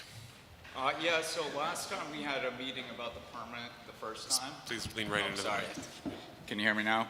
Yep. So the first time we had a Zoom meeting, and we were dropped a half an hour on weekdays. We're actually only open Wednesday, Thursday of weekdays. Our permit actually is 7 days, and we just want the 2 weekdays to be extended 30 minutes, the weekends to 1 hour. And the last Zoom call we did have, there were a couple people on the Zoom call that did have complaints, and we had actually addressed them over the Zoom call to, you know, come and meet and come to an agreement amongst each other what we could do to coordinate the sound to be better, and they just weren't really into the idea of doing that, and to coming and just speaking with us personally. So, I mean, I don't really know. There was, yeah, I think Holly Bushwell at the end of the alley, and there was one other gentleman, I forget his name, on the Zoom call. Okay, Councilor Shannon, you still have the floor. It doesn't sound like there has been any outreach since the last meeting, and what we heard was that there was an agreement at that meeting that there would be further sound mitigation that did not follow.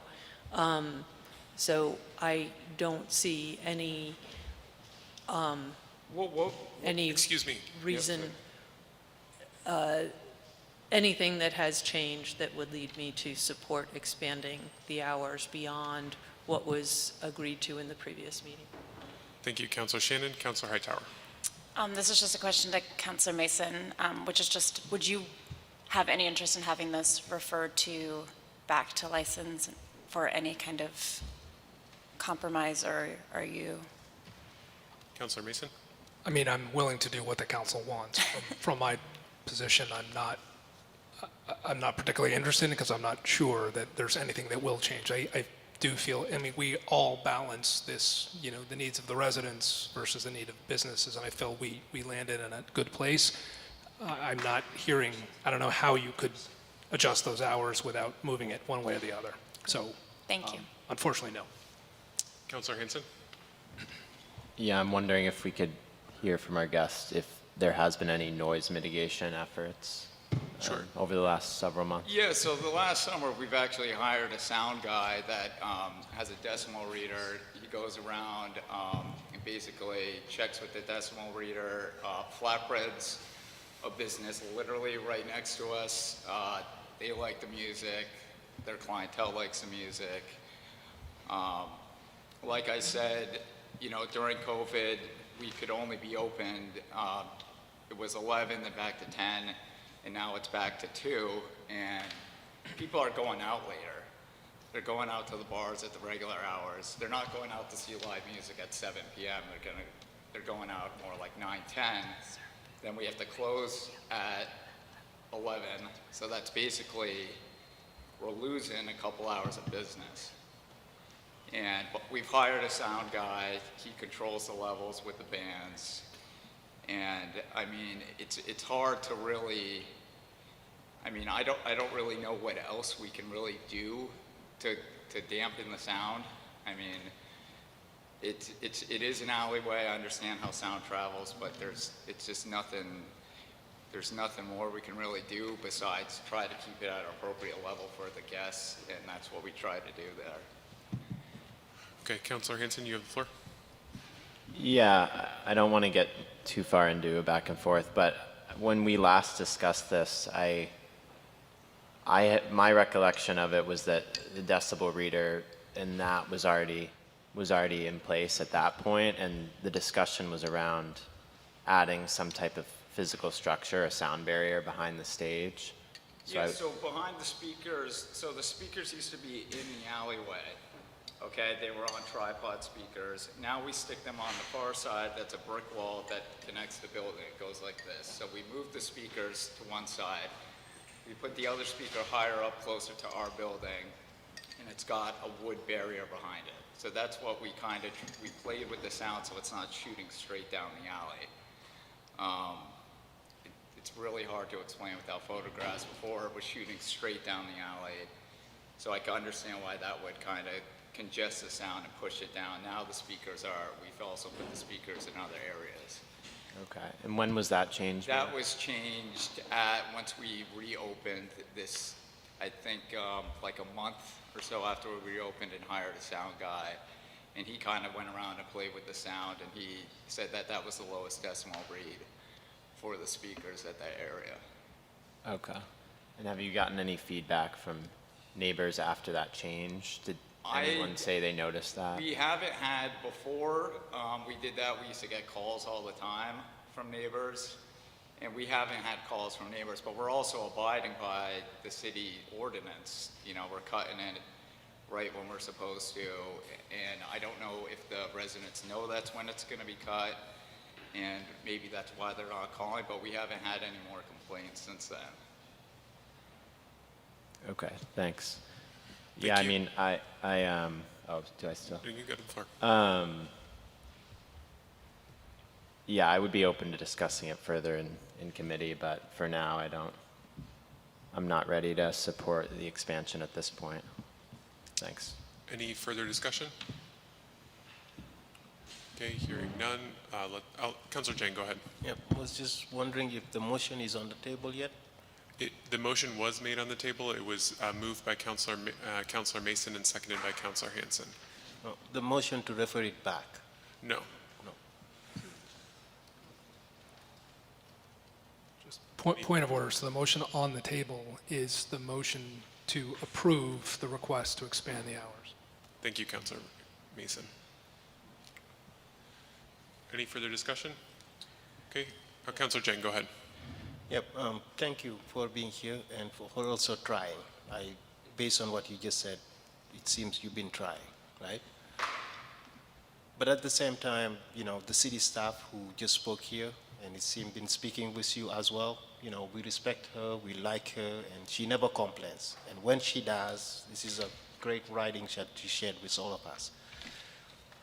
I do not want to vote no, but I think you also would understand if the council want to move this item back to the committee for further discussion. I think it will be a win-win situation, and I think it will also allow you to look further about what type of sound mitigation you could come up with, right?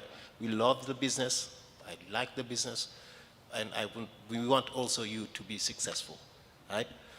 So, Council President Tracy, I was just wondering, should we vote on this, or should we bring another motion to refer it back? It's up to you, Councilor. If you'd like to make a motion, you can do so at this time. Otherwise, I'd like to go to move us towards a vote. Okay, so I would like then to make a motion in referring this item back to the committee. Okay, we have a motion to refer this back to the License Committee. Is there a second? Point of information, is that a motion to amend this? Yeah, it's a motion to amend to refer. Great, second. Seconded by Councilor Hightower. Is there further discussion on the amendment? Councilor Shannon.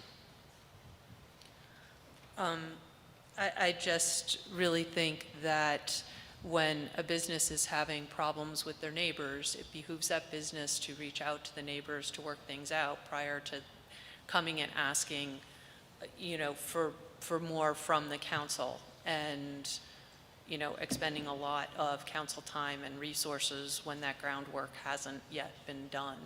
And for that reason, I will not be supporting the motion to refer. Okay, any further discussion on the motion to refer? Councilor Hanson. Yeah, I would just say I'm fine with referring it, and I'll support that. I would just say that from my perspective, if nothing changes between now and then, it's probably not, I don't think that it's going to go anywhere, but if it does get referred, this is an opportunity for Orlando's to do some of that outreach, and if things have changed by the time we take it up in committee, then, you know, maybe there'll be a different outcome. Thank you, Councilor Hanson. Councilor Carpenter. Just a question for my own information. What is the process for the business to come back at some, if this fails tonight, can they come back at some future point? Is there, how does that work? City Clerk Goldberg, do you have an answer for that? I don't mean to put. They can come back. Yeah, so they could come back at a different point is the answer. Any further discussion on the motion to refer to the License Committee? Okay, will the City Clerk please call the roll? Councilor Barlow? No. Councilor Carpenter? No. Councilor Jang? Yes. Councilor Freeman? Yes. Councilor Hanson? Yes. Councilor Hightower? Yes. Councilor Mason? No. Councilor Paul? No. Councilor Shannon? No. Councilor Strongberg? Yes. City Council President Tracy? No.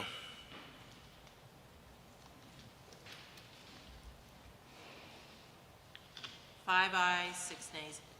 The motion to refer fails, and we are back to the original item on the expansion of the hours. Is there further discussion on that? Okay, let's go to a vote. Will the City Clerk please call the roll? Councilor Barlow? No. Councilor Carpenter? No. Councilor Jang? No. Councilor Freeman? No. Councilor Hanson? No. Councilor Hightower? No. Councilor Mason? No. Councilor Paul? No. Councilor Shannon? No. Councilor Strongberg? No. City Council President Tracy? No. 11 nays. The motion fails, and the hours that you currently have remain. Thank you. Thank you.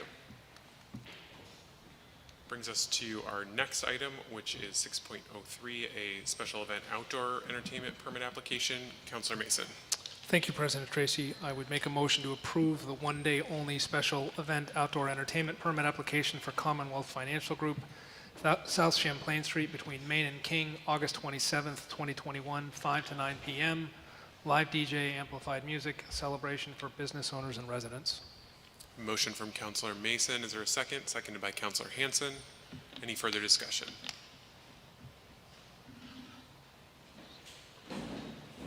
Okay, seeing none, let's go to a vote. All those in favor, please say aye.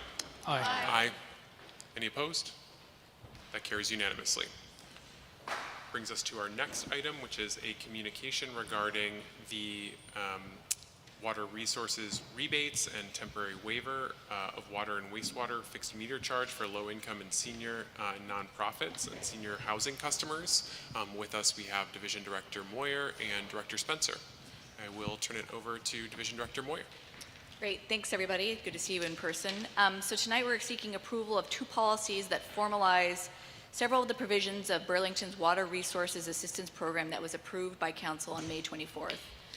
These policies are, in addition to the approved structural changes that you all made to the rates themselves, those structural changes serve to protect access of as many residential account holders as possible, regardless of income, but these policies start to dial into really helping those who may be already experiencing an economic hardship with paying their water bills.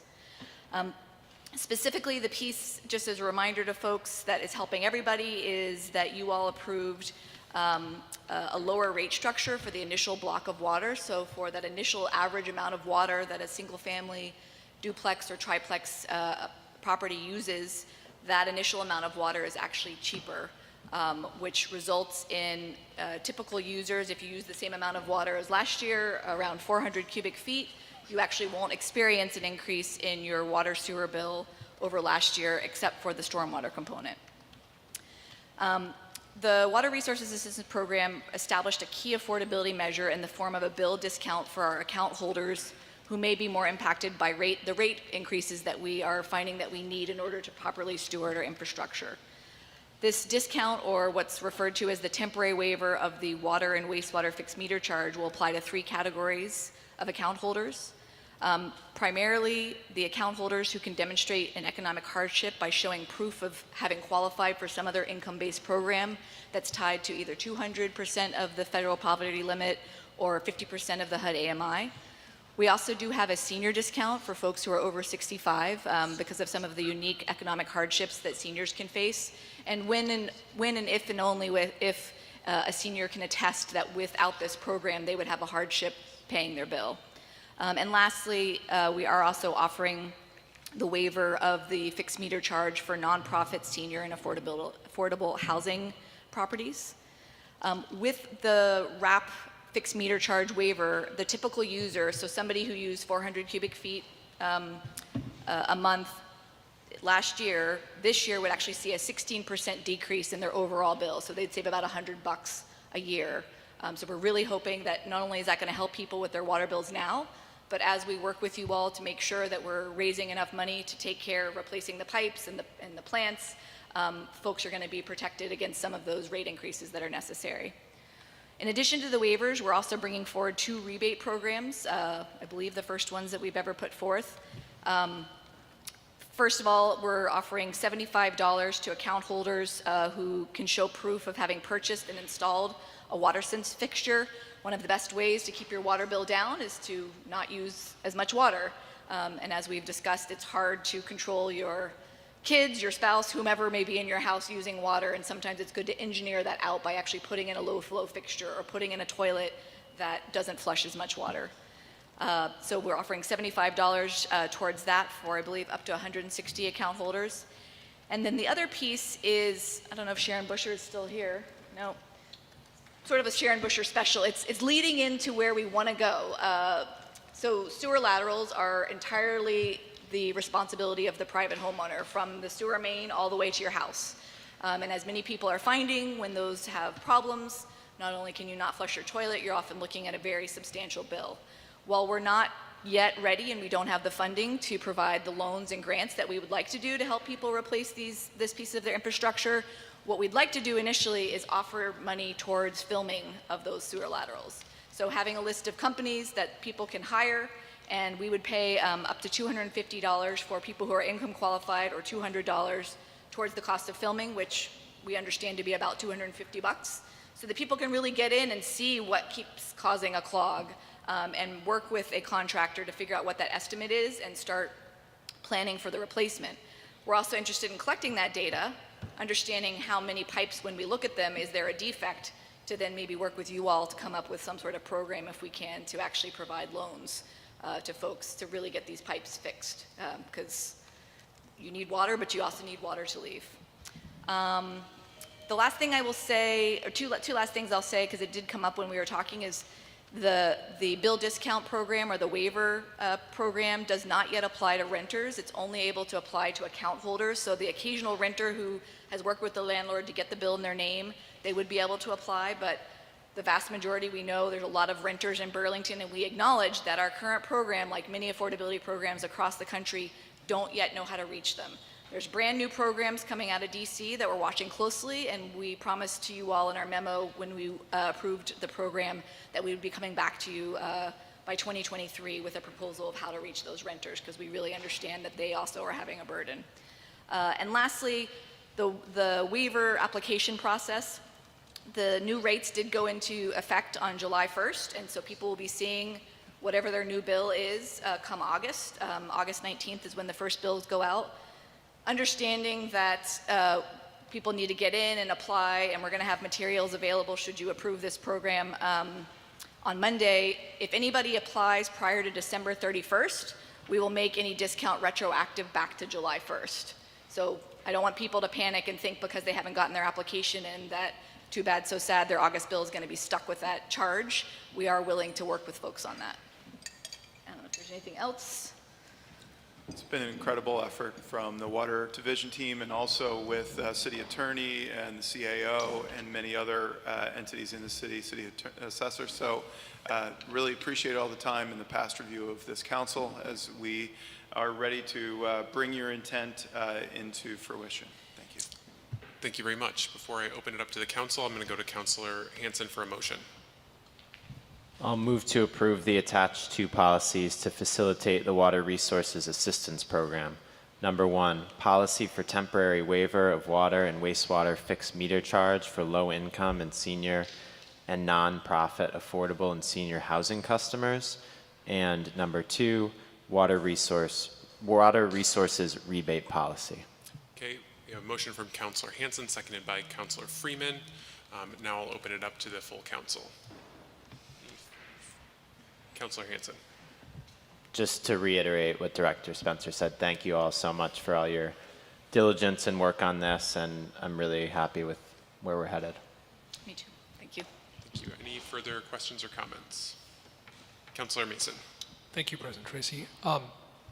Director Moore, do we track currently the sewer? I'm just trying to figure out, like, what, in the absence of the rebate, is there any other way that the city's tracking that, or no? Tracking condition of people's sewer lateral? Yeah, or I'm just, I mean, like, do you see streets or? Yep, we could pull information on excavation permits that are pulled to repair or replace sewer. So we do have that data point.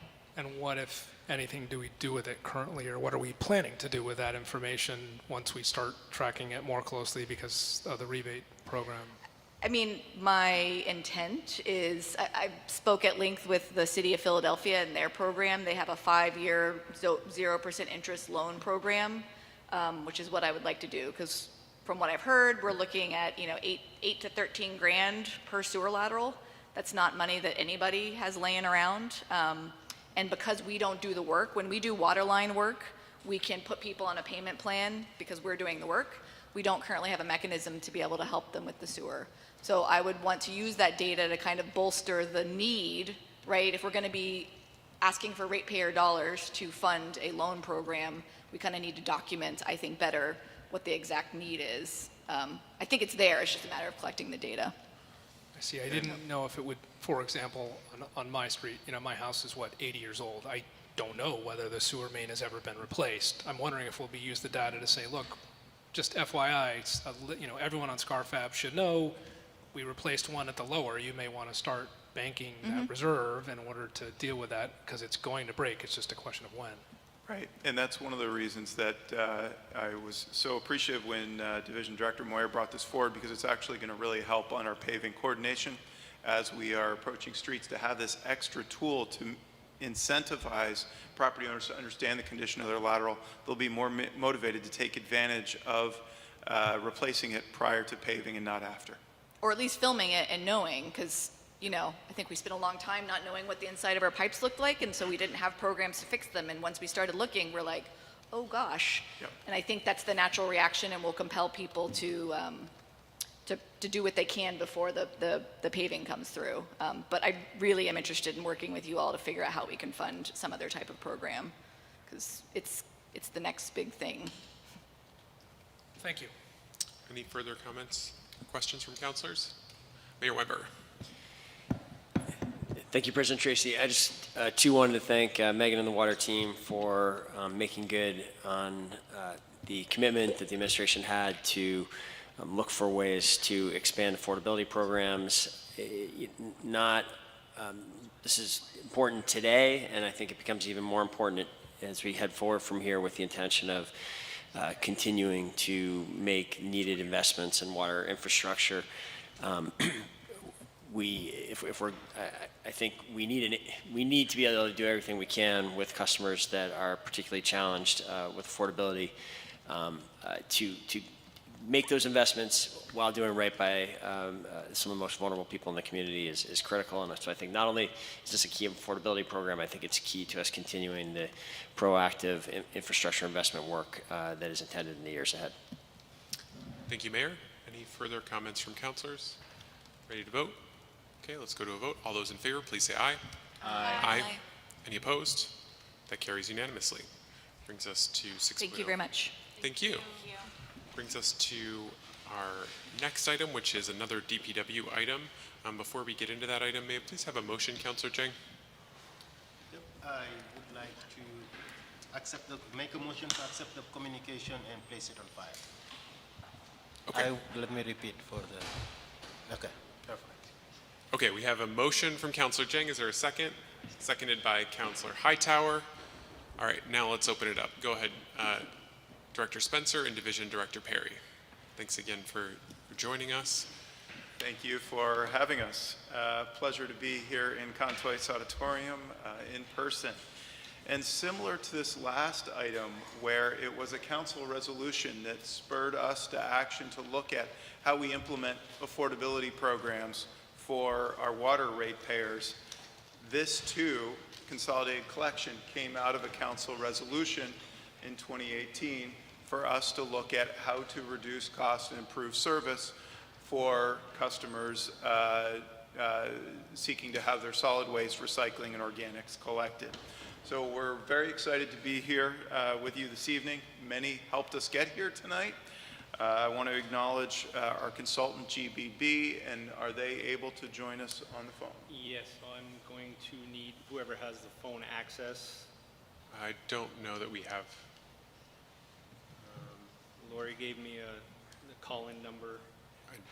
I'm sorry, I didn't know that we were going to need to get them on. I don't know how to use this.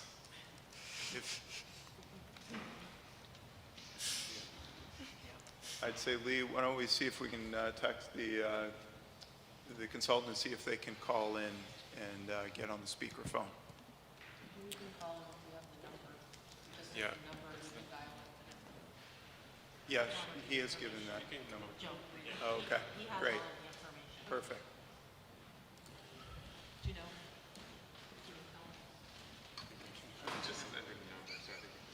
you need to hit 9 or just dial?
old school hybrid meeting is still a work in progress. It's okay.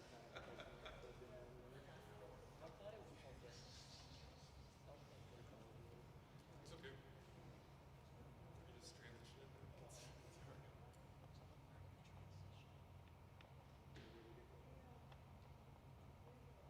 Okay, well, why don't we try and get them on your phone and hold it to the mic? Yeah, let's just do that.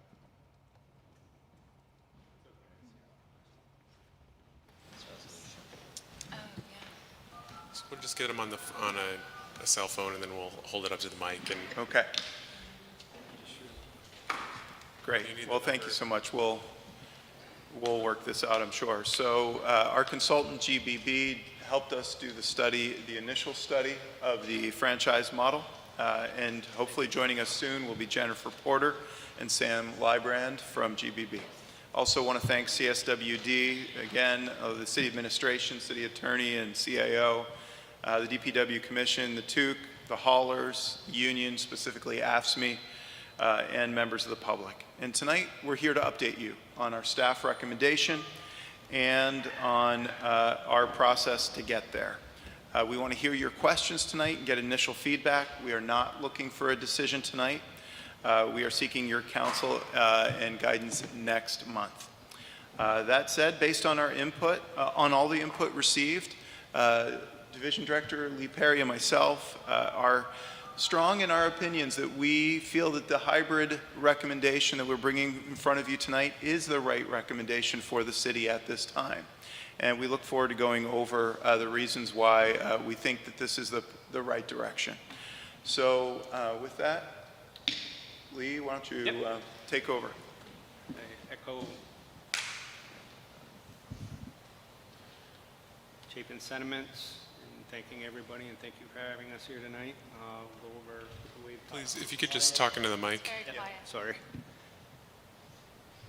So Consolidated Collection Evaluation, we did a study, as Chapin said, with our consultant, GBB, and they studied the franchise option.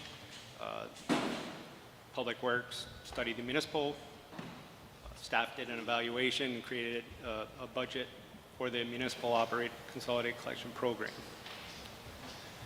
A little background, there are many ways communities coordinate collection of trash, recyclables, and food scraps. In Burlington, it's a subscription basis where residents subscribe with area haulers on a subscription basis, or they self-haul and bring their waste streams to one of the area drop-off centers. According to a survey of 461 communities nationwide, this subscription arrangement only occurs in 11% of communities, whereas consolidated collection, on the other hand, is more common, with 83% of communities having either the municipality or a private hauler contracted through the municipality collecting the waste streams. Some more background. In 2000, October of 2000, there was a state city council resolution directing DPW to do an evaluation for consolidated collection. And again, in 2009, Chittenden Solid Waste District did a countywide evaluation that didn't really gain any traction. Again, in 2018 to 2020, the franchise model was evaluated by our consultants.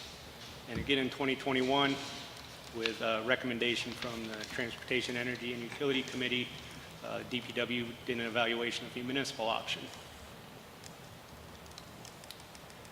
And what are the benefits of consolidated collection, which are many? Reduced cost to residents, reduced environmental impacts due to route consolidation. So better consolidation of the route, less trucks on routes, less fossil fuels and emissions. Increased safety and reduce impact to city infrastructure, as well as reduce noise in neighborhoods. Increased diversion by using consolidated collection as a means to capture all three waste streams, including food scraps. Sorry about that. And also, we could allow residents to opt out if that choice was wanted by residents, and they could haul to either a drop-off center. Public outreach and feedback.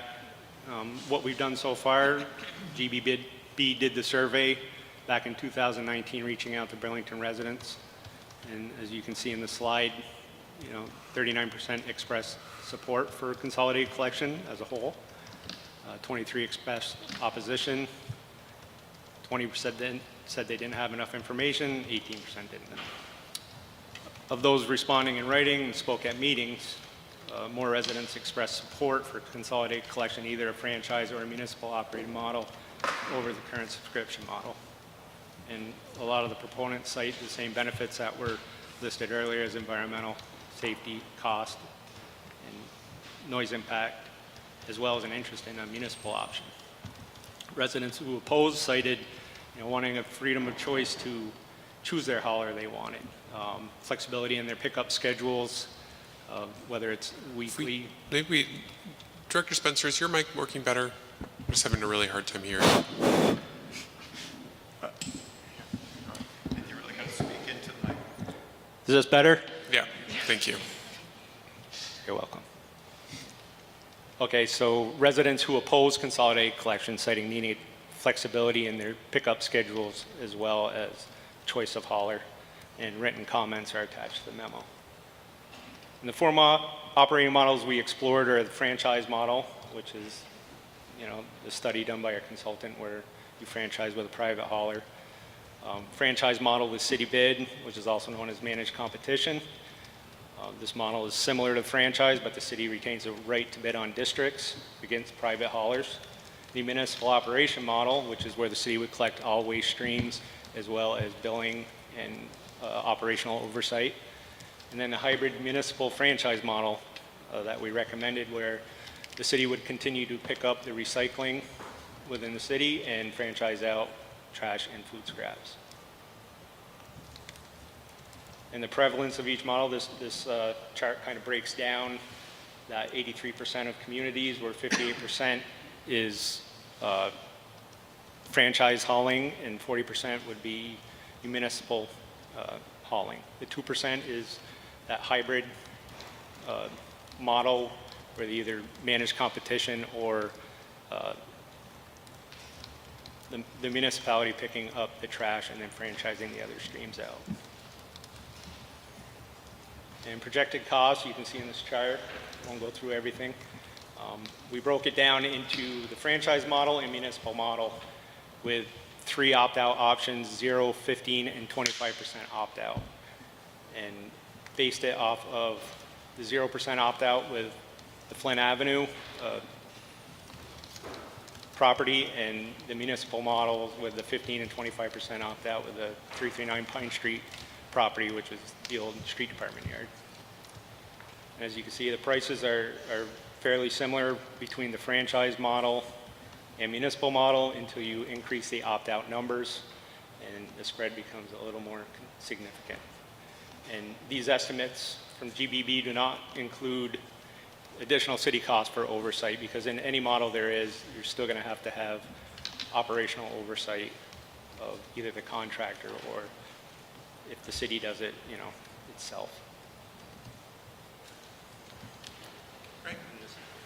All right, thank you. So we have put together, while GBB looked at just the franchise model and we put together a study of the municipal model, we know that there was great interest in comparing the various models. And so for the TUC, we presented all 4, but for the council tonight, the 2 that were of greatest interest are presented here. We evaluated them against 13 criteria you'll see down the left. Where the scores, we scored them 1 to 3 points. 3 points would be a great benefit or little risk. 2 would be moderate benefit or a moderate risk, and then 1 check if it was of negligible benefit or a significant risk to the city. So you'll see the top 5 are generally ranked the same. The only note I would make is that on customer cost, we gave the municipal option kind of equal footing, even though, as we have projected, as more people opt out, the spread is that municipal costs more than franchise. But on a 0% opt-out, they're relatively similar. Moving down to 6 through 13, we've highlighted in blue where each option was more beneficial. For control of service, clearly in a municipal model, if we own and operate the service, we are going to have the greatest level of control. And then with union labor and pay, all employees of the operation would be city employees, many of whom would be AFSCME employees. We can, through any contracting arrangement, of course, require livable wage and any additional protections that we as the city would like under a hybrid option. It is important to note for union labor, both options increase the number of unionized employees. Under the municipal option, it would be approximately 9 to 12 new unionized employees. Under the hybrid model, it would be 3 additional. So under either scenario, there is an increased commitment to our unionized city workforce. Under effort to launch, this is where the hybrid in our mind is better in that there were fewer hurdles to achieve operation. There is not the need to set up an enterprise fund. There's not the need to build a new facility to house a drastically expanded operation. We are already in the recycling business and would just be continuing that effort in our existing infrastructure. Upfront capital costs, this is where the hybrid shines. We are projecting over $6 million of capital needs in a new building, land, new vehicles, and all the carts for the 3 streams. That $6 million would, from our understanding from the Clerk Treasurer's Office, because the enterprise fund would not yet be set up, we would need to go to voters and get a general obligation bond to launch that service. That is a $6 million general obligation bond. It would count against the general fund's debt ceiling, which would mean it would compete with the high school, the upcoming sustainable infrastructure plan, and other debt needs of the city. There's a distinction in terms of legislative approval. On the hybrid, we do not need a new enterprise fund to manage a much larger and expanded operation. If it stayed in the general fund, it could continue to operate as it does. With a fully municipal operation, we would be running over a $5 million a year operating budget, which is larger than all the remaining general fund revenues in DPW currently. So as a result, we believe it would require a charter change to set up an enterprise fund and then get legislative approval, council approval, and then state legislative approval. Risk to city government, given the number of steps that we need to go through with the municipal operation, including acquiring property or redeveloping property, building a building, getting a GO bond launched, getting legislative approval. There are a lot more steps that bring risk to the city for launching a municipal option. As discussed in the memo, the time to launch is also less with the hybrid option, since we don't have to build a building, don't have to hire as many new staff, don't have to acquire the new vehicles. We can be up and running in 2 to 3 years instead of 3 to 5. And lastly, future flexibility. Should there be interest in the future of substantially adjusting the models, there is certainly more wiggle room with a hybrid option. We could move into municipal in the future. We could also move back to subscription because the city would not have invested $6 million in assets. If we go municipal, it will be a service that I'm sure many in the public will enjoy, and it'll be very hard for the council to make a transition where we would have to let go of a unionized workforce, liquidate assets. It would be difficult to unwind. As a result, in our scoring, the hybrid came out ahead. It was just one benchmark and not the entire piece, but we did look at, if you could hit the next slide, the various components as to why we are recommending the hybrid option. And I touched on many of these, but let me bring forward the ones I didn't. It does build off the structure and capacity the city has already built with the recycling program. It would be very similar to what we operate today. We've talked about the savings of a $6 million bond for new capital. We talked about the shorter timeline. We talked about the reduced risk. I did highlight that it would be 3 additional union positions under the hybrid option. And those 3 union staff could help us with winter maintenance and other urgent items that would help us deliver our other services during busy times.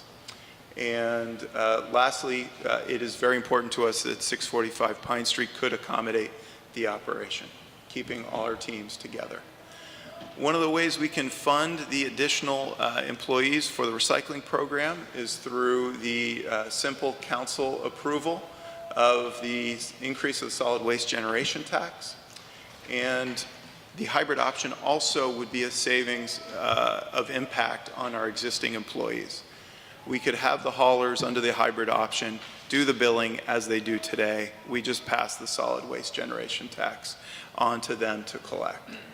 So our billing teams and our customer service teams would not be further burdened under this option. We talked about the flexibility in the future. Another point that we haven't discussed is this maintains a role for the private haulers who have grown their businesses in our city. And the fact that there would still be a role would likely reduce their level of opposition and mean the implementation would likely be smoother.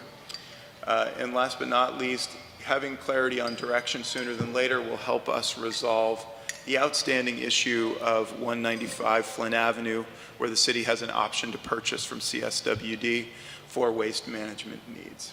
Next. So the Public Works Commission on June 16th voted 5-1 in support of the staff recommended hybrid option. The Transportation, Energy, and Utilities Committee met the following week and voted 2-1 for the municipal consolidated collection model for a number of the reasons that you heard in public comment tonight. Next. So one of the things that's important to touch on is just what we'd need to really have a successful consolidated collection implementation of the hybrid model. We need to do additional engagement with the public to understand the service levels. Allowing opt-out or not, are we collecting bi-weekly or weekly? We'd also need your council support to have a project manager to help launch this smoothly. If we don't have extra resources while we're launching this new effort, it will hurt ongoing operations. We need your understanding this is not flipping a light switch, this is building a new business, and we need your support to launch this multi-year effort.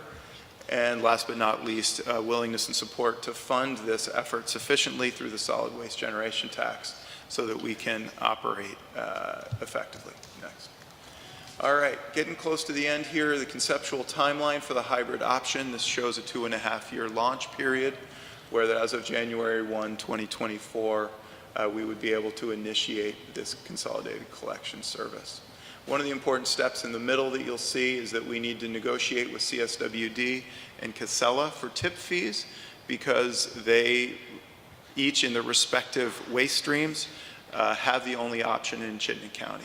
And so we need to negotiate the tip fees with them so that any franchised bidder will be understanding the playing field that they will be bidding on. Next. So we're seeking your input in Q&A tonight. Really no decision tonight. We're really excited to have done this work. Sorry that our consultant couldn't be here, but we do have, it looks like Jennifer Porter from GBB on the phone. So if there are any questions, we could speak them to her. And if that doesn't work, we're happy to get you the answers between now and next meeting. Thank you. Thank you. I'll open the floor to councilors. Councilor Shannon to be followed by Councilor Carpenter. Thank you, President Tracy. Wow. Thank you both for the presentation, for all of this work that has been needed for decades. Whichever way we decide to go on this, it's a huge advancement that really should have happened long ago, and I so appreciate all that you have done to finally move the issue forward. I just had definitely what I'm hearing from constituents is concerns about adding to the cost of municipal services. People are feeling, whether renters or homeowners, everybody is feeling taxed, and I don't mean that in the sense of property taxes, but just financially taxed. I think of the pros and cons list, the thing that hit me that was most concerning is the capital investment piece, knowing what we need for our schools. The idea of a capital bond at this time, I just don't see how that alone is something that the city can consider right now. I hear from my constituents that they really want to maintain their ability to haul their own trash, actually. And it's, forgive me if I missed that in all of this presentation, because there's a lot of information. But can you speak to that? Would they have the ability to opt out? That is part of the service level evaluation that we'd propose to have once the council gives us direction. There is the option to allow opt-outs or the option to not allow opt-outs. What we have understood, there are pros and cons. If you have no opt-outs, you spread the cost of the program over more households and therefore reduce the cost per household. However, you reduce choice. So the question is whether we want to allow choice or reduce cost per household. What we have heard through public comment is more people expressing a desire for opt-out than not. And so that's been feedback we've heard to date, but part of why we want to do this additional outreach is to get that additional feedback so we can state definitively that the public's interest is an opt-out and to advance such an option. So in both the scenarios you've laid out, that can be an option? Yes. Okay, thank you. Councilor Carpenter to be followed by Councilor Stromberg and Hanson. A couple questions. The survey you did in 19, was the organic or the composting pickup in effect at that time? I can't remember when it went in effect. No, I hadn't done If you could just please lean into your mic, Councilor. Sorry. I'm just curious if it was in effect and how that, now that it is in effect, might have influenced the conversation.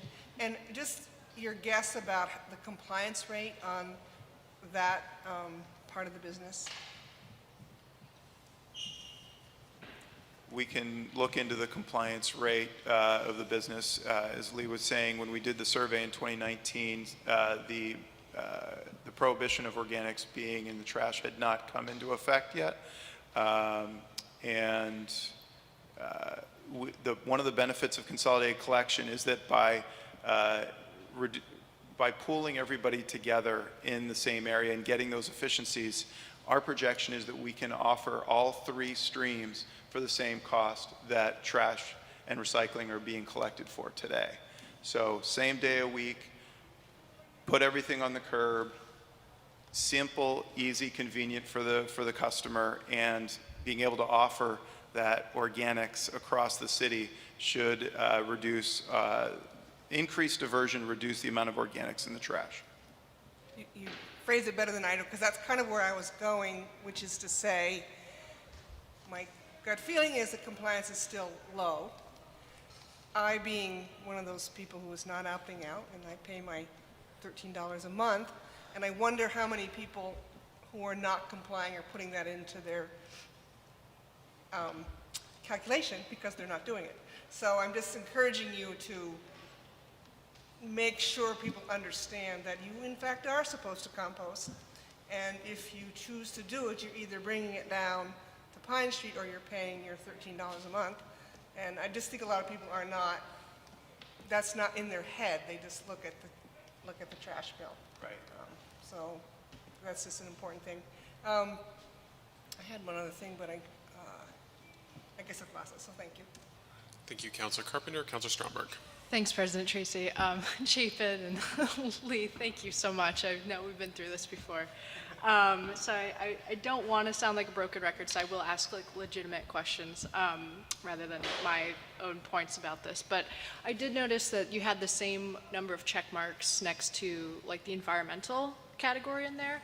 And I just kind of wanted to know why, because I personally feel like the environmental benefits of municipal is a lot higher, and I just kind of wanted to hear that other side.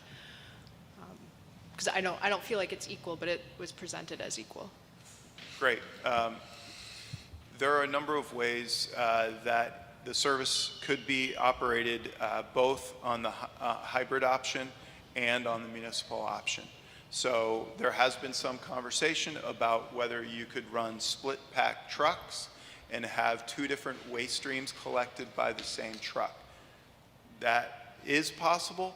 One of the challenges with split pack trucks and why you might just instantly think that that's the most efficient way is, one, they have smaller cavities, so they're going to fill up more quickly on the one that has the greater volume, and two, therefore there are going to be greater runs to the transfer station because they don't have the same capacity. So either model, we could look at split pack vehicles. Obviously, if we were to do the hybrid model, you wouldn't have the municipal collection of recycling and the franchise trash be in the same vehicle because they'd be operated by different entities. But the organics could be mixed, could be collected with a split pack truck with the garbage. So fundamentally, the important piece that reduces the environmental effect is the fact that a district, say the New North End, would be all one hauler instead of 4 different haulers. So the net benefit to either model is that we have one hauler. That hauler could be a private franchisee or it could be the municipality. But we're picking up every household, not every 4th household, and having 3 other companies coming behind. So it is possible, for us to get more into the weeds and understand precisely how we'd operate and how we'd require the private haulers to operate. But ultimately, the private haulers can have some discretion in terms of, do they want to run a split pack truck or 2 separate trucks? Fundamentally, a split pack would have to run to the transfer station more often. Okay, thank you. Thank you. Councilor Hanson. Thanks. Yeah, I just to comment on that briefly. I mean, I do think that the municipal option, there's a lot more opportunity to get more environmental benefit just because we have more local control, and we could transition more quickly to electric, or could, look at different, the split pack truck or other.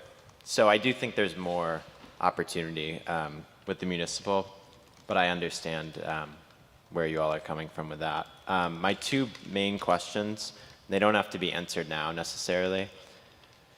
One is around this debt ceiling issue and just gaining a better understanding of what that means, what our options are, and is that essentially a non-starter, or is there a way to just, I think we could be more clear on legally and otherwise the implications of that with the municipal option. And then with the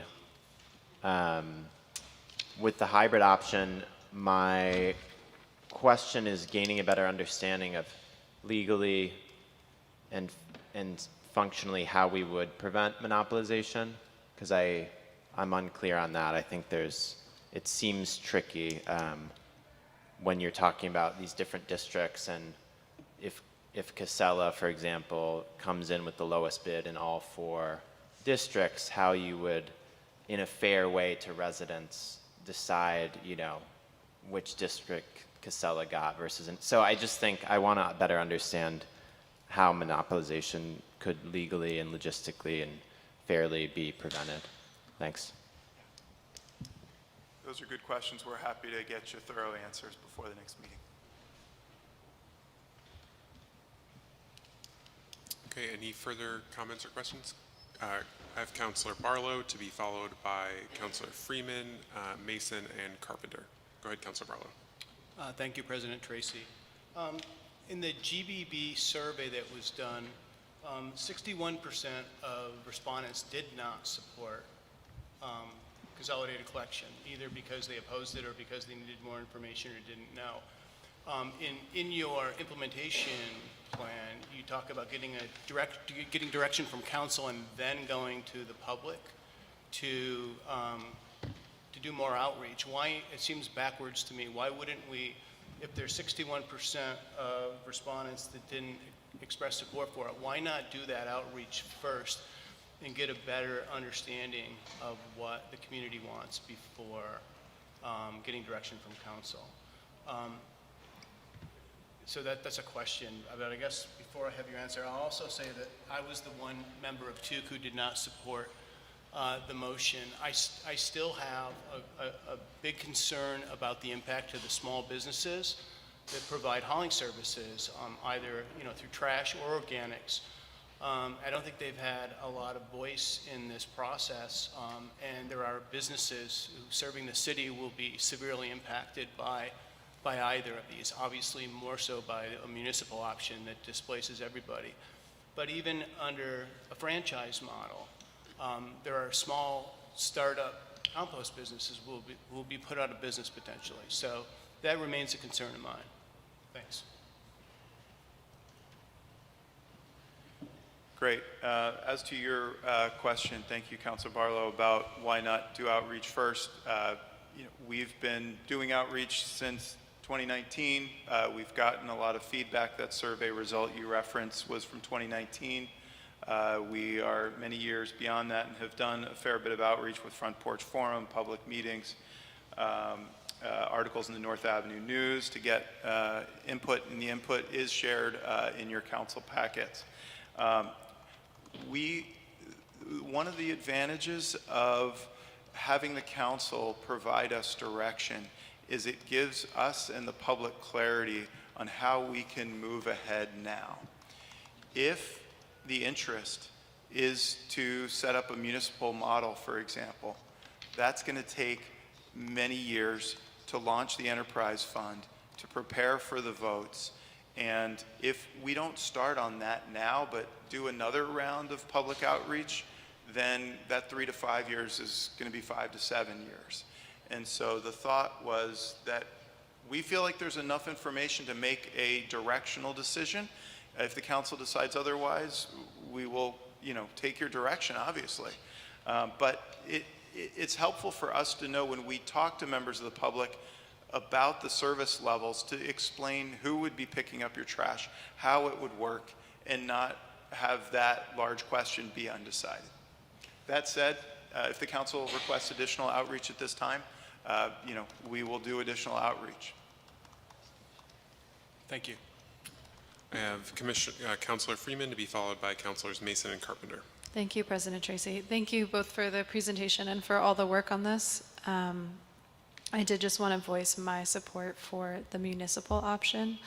I think a few would be surprised that I would support the municipal option.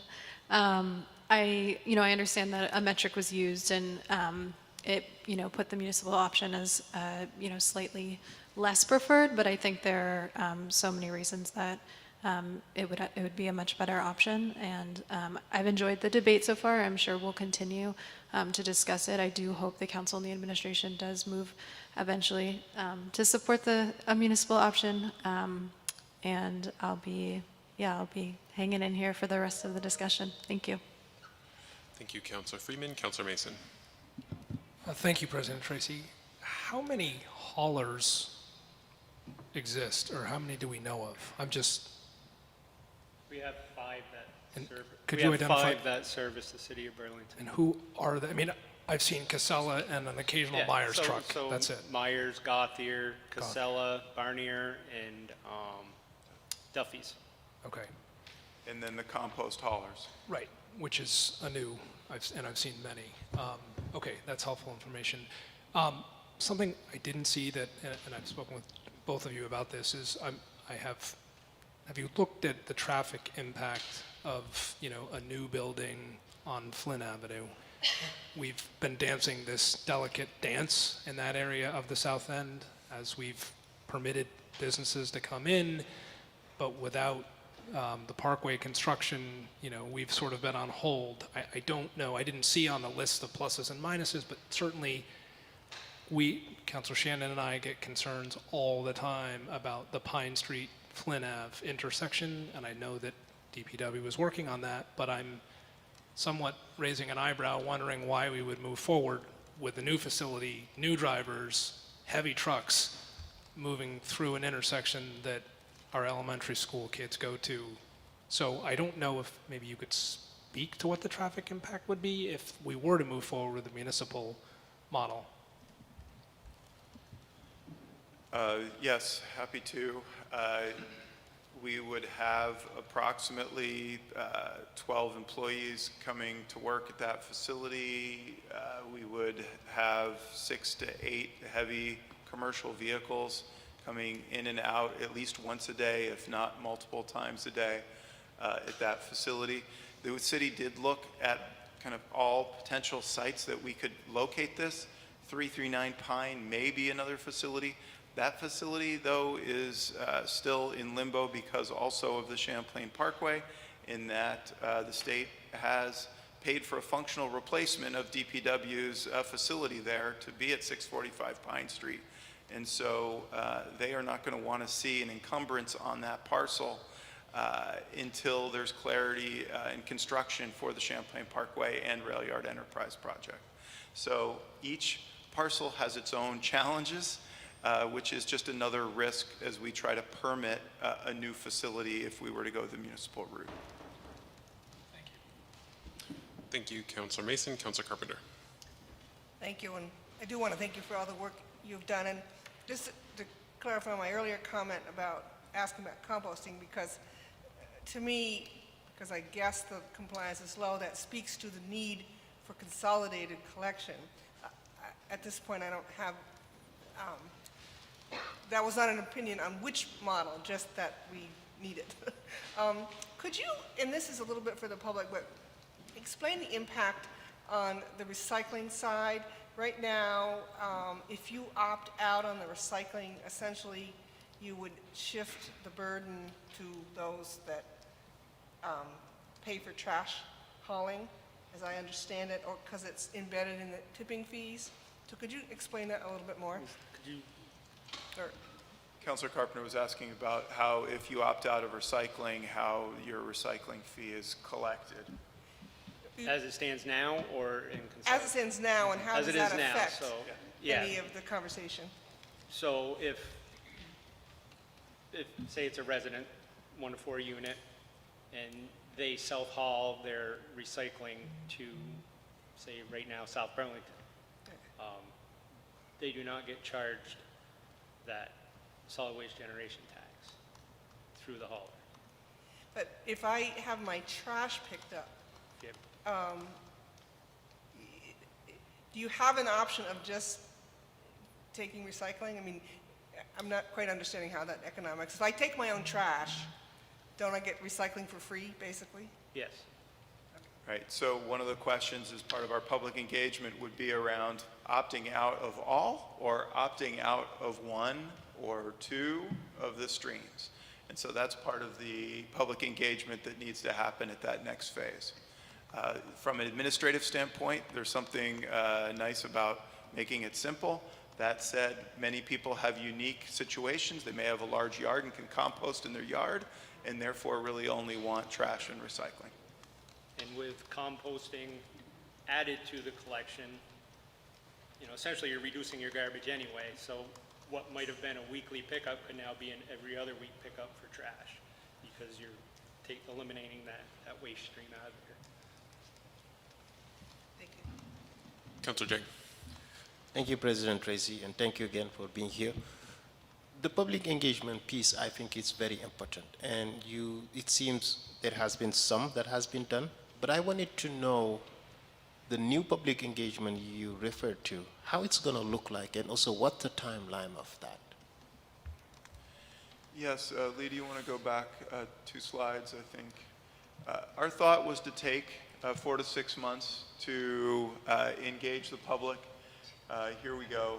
We talked about completing in early 2022 this public engagement, and our thought was it would be a mix of online engagement and in-person engagement, where we could have a dialogue around what people's needs are. There are many unique situations. Do people need backdoor pickups? Are they space constrained, and so fitting a large toter in a small apartment is not going to work? So those are some of the things we hope to hear. The other question that I have is specific to if we go to the, with the private haulers, how many years do we need to pilot the program with them? How long? Great. Maybe Jennifer, Jennifer, yeah, you want to? Jennifer, can you hear us? I can hear you. Great. So Jennifer, the question from Councilor Jang was, how long do you need to pilot? Can you pilot consolidated collection? And what's the minimum term that you would need to do to kind of run a functioning program? No, thank you so much. And I have Sam Lybrand on also, and I'm going to ask Sam for a comment on that. Sam, did you hear the question? I did hear it some. It would be useful to have it repeated, please. Okay, Sam, the question was around piloting consolidated collection and whether it could be piloted, what the minimum duration of a time period would be to successfully run a period of franchised collection. My recommendation is, in order to evaluate the program and get the best possible effect for the city of Burlington, is you need to have a contract in effect, or the potential for a contract of a minimum of 5 years, preferably 7 to 8 years. Otherwise, if you do something less than that contract term, the companies that bid on or submit proposals, provide those services, will have to spread the cost over a far smaller time period. This will increase the city of Burlington's time. You will spend some significant funds going through the process, and you may also, if you have a small window pilot program of, I don't know, 2 years or something, end up confusing your residents. I think it would be probably not the best way to proceed because of the waste of resources and time, the fact that most of your private companies may not view it as an attractive option to submit proposals for. So I would recommend minimum of 5, probably with 5 to 7, certainly 7 years is the optimum time. That's my opinion only, having been in the business for a long time. Did I answer the question? Yes. I'm just hearing opinion, and I don't know who is talking. Who is talking? Okay, this is Sam Lybrand. He is a consultant with GBB who did the franchise consolidated collection study for the city of Burlington and South Burlington. Yep. I don't know, because he's speaking from his opinion, and I was wondering, this is a question for one of the private holders themselves, a direct question to them, and maybe you can find out. Right, and Councilor Jang is asking what the perspective of the private haulers would be, and understanding, having discussed this with Sam, to paraphrase Sam, my understanding is that the private haulers would not be interested in bidding on something generally, experience of private haulers around the country, without having a term period that's significant enough to be worth their investment to set up a contract and to make a certain amount of money over that time. And that what Sam was saying is that 5 years is a minimum that contractors kind of would see it worth their effort. His fear is if we try to do a pilot, no one may bid, or we may get one bid and forced into, are we just taking the one bid we got? Sam, is that consistent with your perspective? Yes, it was much better presented than I did. Yes, very good, Chief. And I would just add that it would significantly increase the costs for a shorter term. Yes, I agree completely. Okay, thank you. So the floor, Councilor Jang. Thank you.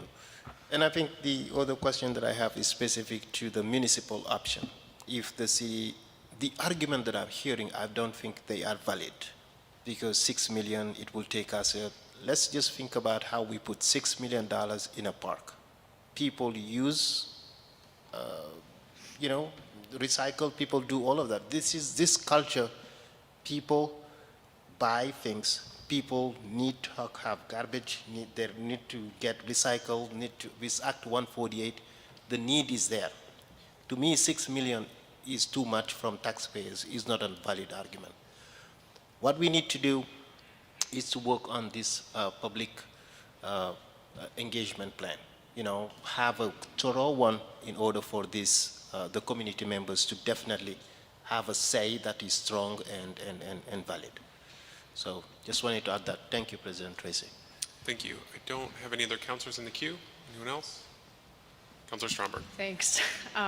Thanks, everyone. This is really great. I just wanted to kind of point out, one, I'm obviously a supporter of consolidating. I think that's great for efficiency and kind of the direction we need to move into as a city. But I am really worried about the labor perspective. I think municipal really does generate the most jobs. And, I think also that that's the most democratic process in terms of our waste. And it can make sure that it's compost, trash, and recycling. And I think with the hybrid model, it's only recycling, and that's, I think we can be a little bit more bold than that. The hybrid model is a great backup, but I want to see us really push and try for the municipal model, because it does give us more local control, and it is the most democratic. And I feel like I hear a lot of we need more public input, but then we eventually don't need more public input because we can put this in front of voters and we can kind of have that input. So I value that, and I think that is something that I do want to see in front of voters with the bond. And I agree with Councilor Jang with 6 million being, yeah, it sounds like a lot, and I understand that it is a lot in many ways, but I think that this is so worth it with a city our size and what this can do in a long term and even medium term, honestly. So thank you. Mayor.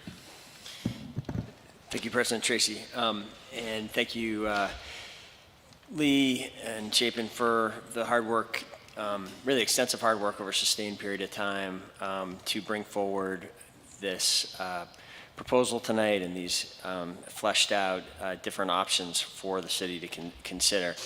And I welcome the partnership of the council and bringing this forward as well. And it's my hope that we can continue in that partnership. I think this is an exciting moment for making that we could bring about in a relatively short period of time very substantial change that, as councilors have suggested, have been supported for, there's been great interest in this for many years, and now we're on the cusp where we could really make something quite transformative happen, and we could achieve very significant environmental benefits, very significant cost-saving benefits for our constituents, and also improve workplace standards. And I think the way to achieve in the near future those benefits is, from my perspective, and I am trying to stay open. I've appreciated the conversation tonight, and we'll certainly be interested in continue to engage conversations. But from where the administration stands right now, the route to achieve in the near term all those benefits is through the franchise model. The municipal model, I think, will, if it is what the council wants to consider, will break down that collaboration that has marked this effort up until now and be done over the objection of the administration if that is where the council goes, which for these reasons, from my perspective and from the leadership team's perspective, the benefits that can be achieved basically very comparably through either model. I think there are some details to probe into if arguments come forward that suggest somehow the environmental benefits are much greater with the municipal model. That would be new information. It's very different from what the team believes at this point, which the environmental benefits can be are comparable. The negatives to the municipal model, from my perspective, are very substantial. We are talking about the city getting into essentially 2 new businesses. We're not in the business of handling waste. We are not in the business of handling composting. These are challenging, competitive businesses that the city would be moving to enter. We have seen in our recent history the challenges of the city competing in a competitive marketplace. This is one that would have greater protections for the city, perhaps, than the telecommunications industry, but it would nonetheless be the city entering putting capital, the taxpayers' capital at stake in a competitive marketplace. It would be the taxpayers' capital. Let's be clear about that. We're talking about general obligation authority being used to make the millions of dollars. We say $6 million now. It could certainly expand as we get farther into this. That's generally the way capital projects, the direction they go. The only option would be for general obligation funds to be used for that, unless we were to go through the step of creating a legally separate, charter changed, endorsed, separate entity, enterprise fund. That, to get there, we are talking about, as we have seen recently, perhaps years of effort in a contested legislative context of trying to get this charter change through, when there would certainly, from my sense, be people lobbying and objecting to that change in Montpelier. Again, from my perspective, we can have essentially all of the social benefits that everyone envisions here, the environmental benefits, the labor benefits, the savings through this franchise model. I think you can see in the numbers why a significant majority of the municipalities that have grappled with this question have come down in the favor of the franchise model. And barring new information, I think that's where the administration is going to be when this comes to a decision. So it's my hope that we can find ways of working together to ensure that the resolution that is passed by this council and then the ensuring contracts are as strong as possible on those environmental and labor fronts, as opposed to a sustained dispute between the administration and the council as to whether this is a wise initiative to pursue. Thanks, President Tracy. Thank you, Mayor. Any further comments? Ready to vote? Okay, let's vote on not on this issue. We're not voting on consolidated collection, let's be clear. Just on accepting the communication and placing it on file. All those in favor, please say aye. Aye. Aye. Aye. All right. Any opposed? That passes unanimously. Thank you very much for the presentation and answering all the questions. Very much appreciate it. Can you just clarify what the next steps will be? We are going to answer the questions that we heard from you all tonight. We'll put those in written communication, and we will work with the administration, Councilor President Tracy, to figure out when our return is at a meeting in August, hopefully. Thank you. Thank you, Sam and Jennifer. Bye-bye. Okay. That brings us to item 6.06, review of sex worker charter change section and ordinances. Councilor Freeman. Thank you. I move to waive the reading and adopt the resolution, and I'll ask for the floor back after a second. Moved by Councilor Freeman, seconded by Councilor Hanson. Go ahead, Councilor Freeman. Thank you. I'm really excited to be bringing this forward tonight. It's something that I've been passionate about for quite some time. I think there was one point, I think initially after being elected, where I was sort of scanning through all the ordinances and charter, and it flagged for me, but I think as many of us know who are in this role, we are often just glorified volunteers, and there are only so many projects in a day. So it was something that was on the back of my mind to work on and to bring forward. I was extremely excited by the state legislature. There's various folks working on this on a state level, and then basically last March when the shooting in Atlanta happened, and we brought forward a resolution that focused on the sort of racialized aspects of that, the racist aspects of that violence. What else flagged for me was just the way in which those victims were targeted because of their proximity to doing sex work, and just this sort of broader issues around gender-based violence. And so I went back and I looked at the section, the ordinance, and I'll read it again. And I was like, oh yeah, it's extremely antiquated. It even so it's more so used the term sex work, but I'll use the word prostitution because that's what's in our city ordinance. So it's section 2133, labeled prostitution. And it shall be unlawful for any female to be a prostitute, ply the vocation of a prostitute in this city, or subject her person to prostitution, and no male shall associate and consort with such female for the purpose of prostitution.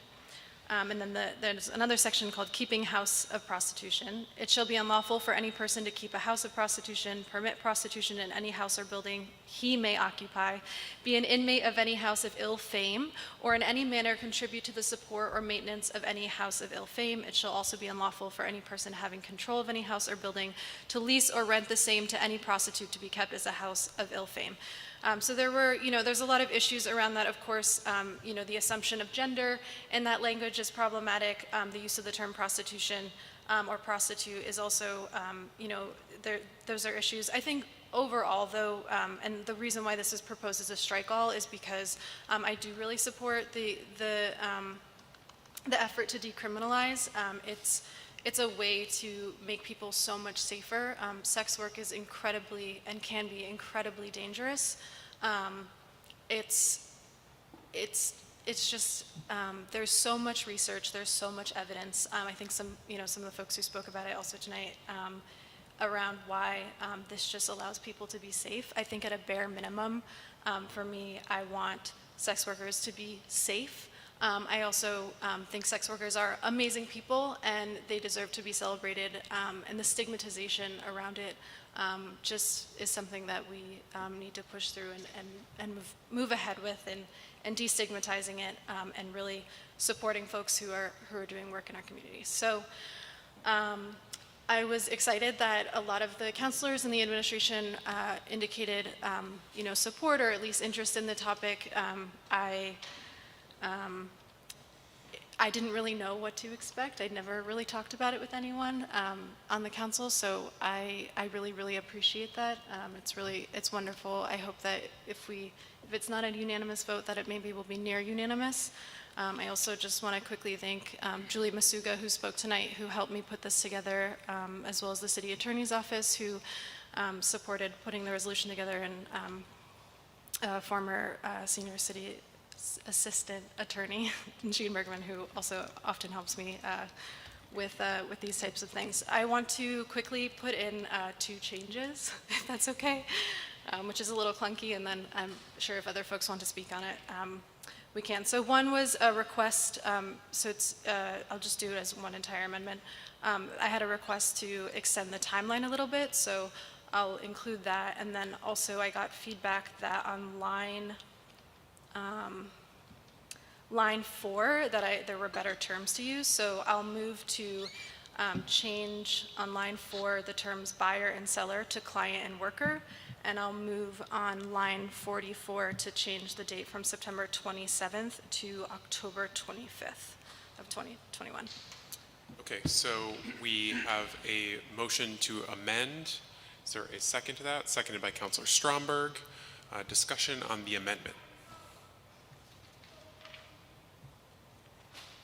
Okay, seeing none, let's go to a vote. All those in favor of the, Councilor Mason. That went faster than I expected. Can I ask a question of the city attorney relating to, because I tried to pull up the ordinances to figure this out.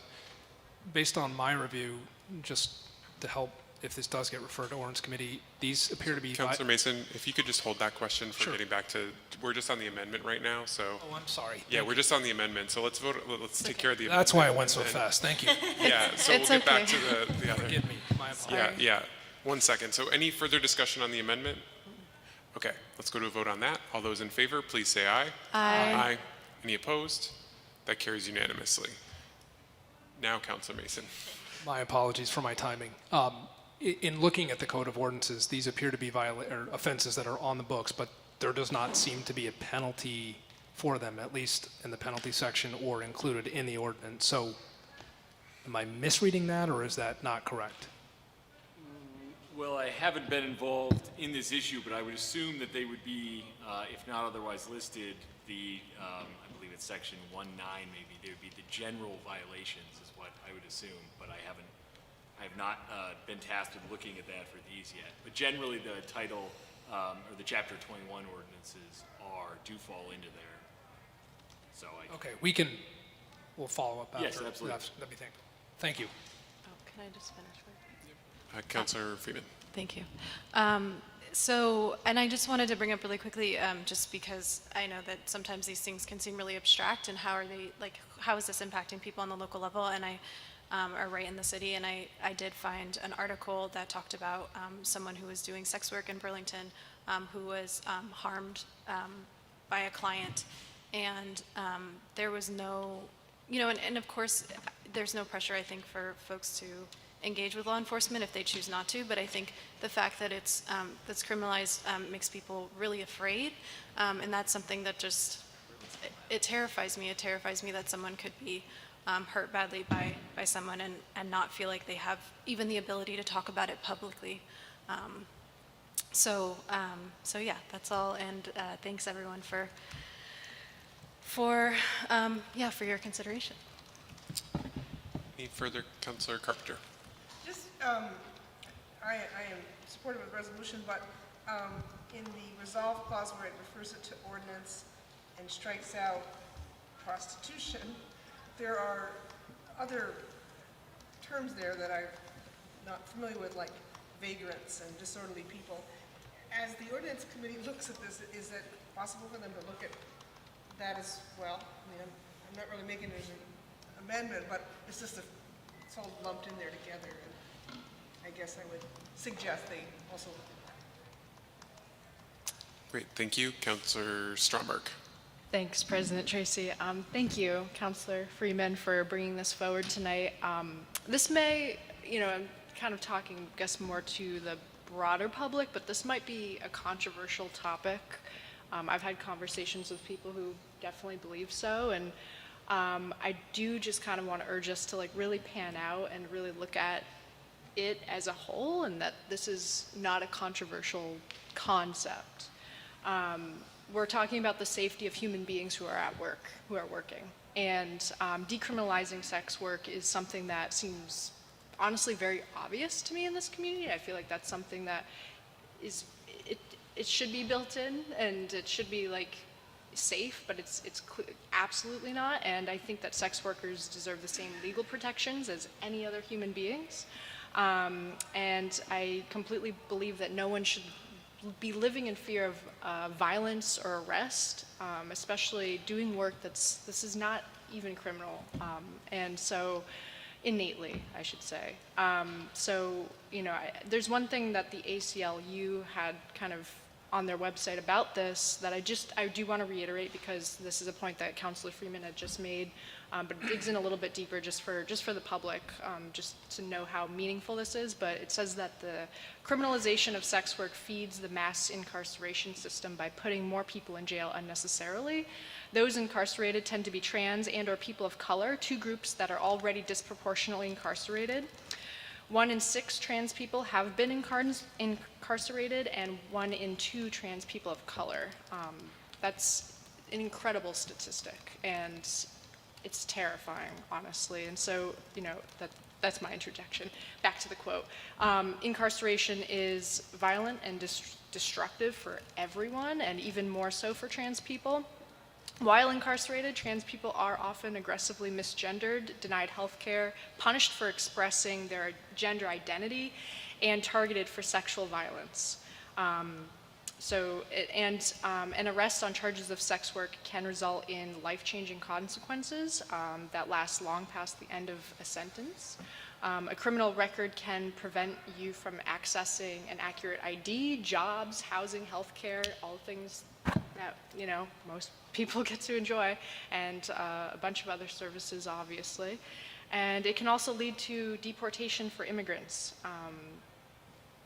And members of the trans community and sex workers already face discrimination in many of these systems. A criminal record further marginalizes and stigmatizes being trans or engaging in sex work.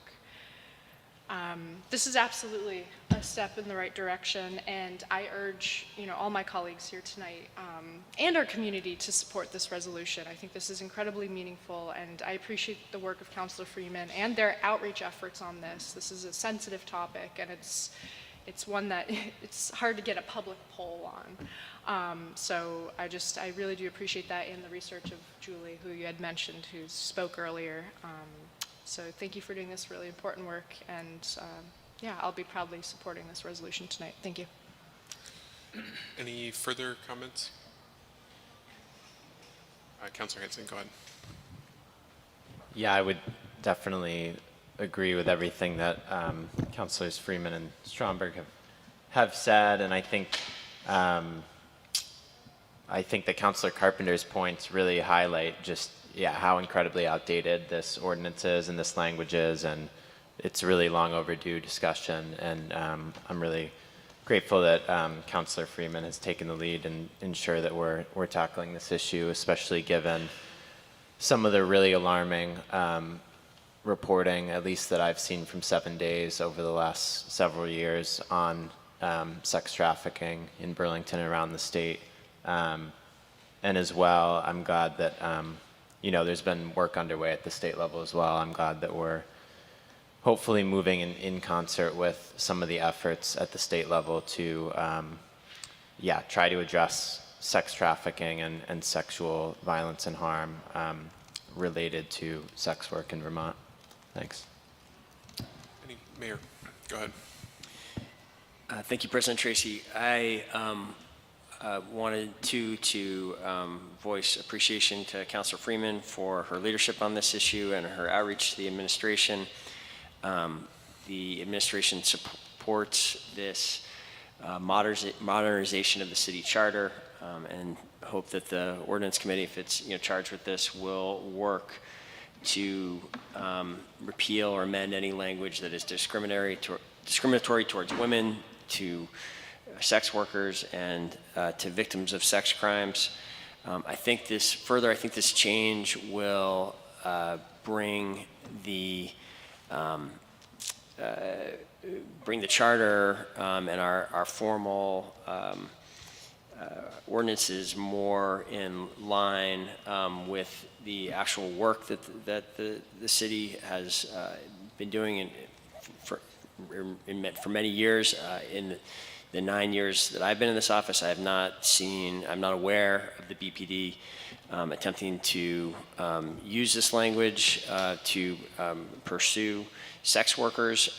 I am aware of us attempting to protect victims of sex trafficking, and I think this strengthens in the charter that being the focus of law enforcement activity, and is consistent with statewide efforts, and really I think is leading on statewide efforts to make similar changes to state statutes. So I think this is an important and impactful modernization that I and the administration fully support. Thanks, Mayor. Any further comments? Okay, seeing none, let's go to a vote. All those in favor of the resolution, please say aye. Aye. Any opposed? That carries unanimously. Brings us to our next item, 6.07, divestment from weapons manufacturers. Councilor Stromberg. Thanks, President Tracy. I'd like to waive the reading and adopt the resolution, the final revised resolution. And I'd request the floor back after a second, please. Okay, we have a motion from Councilor Stromberg and a second from Councilor Hightower. Go ahead, Councilor Stromberg. Thanks so much. So this is the second divestment resolution that I've brought forth to this council for consideration.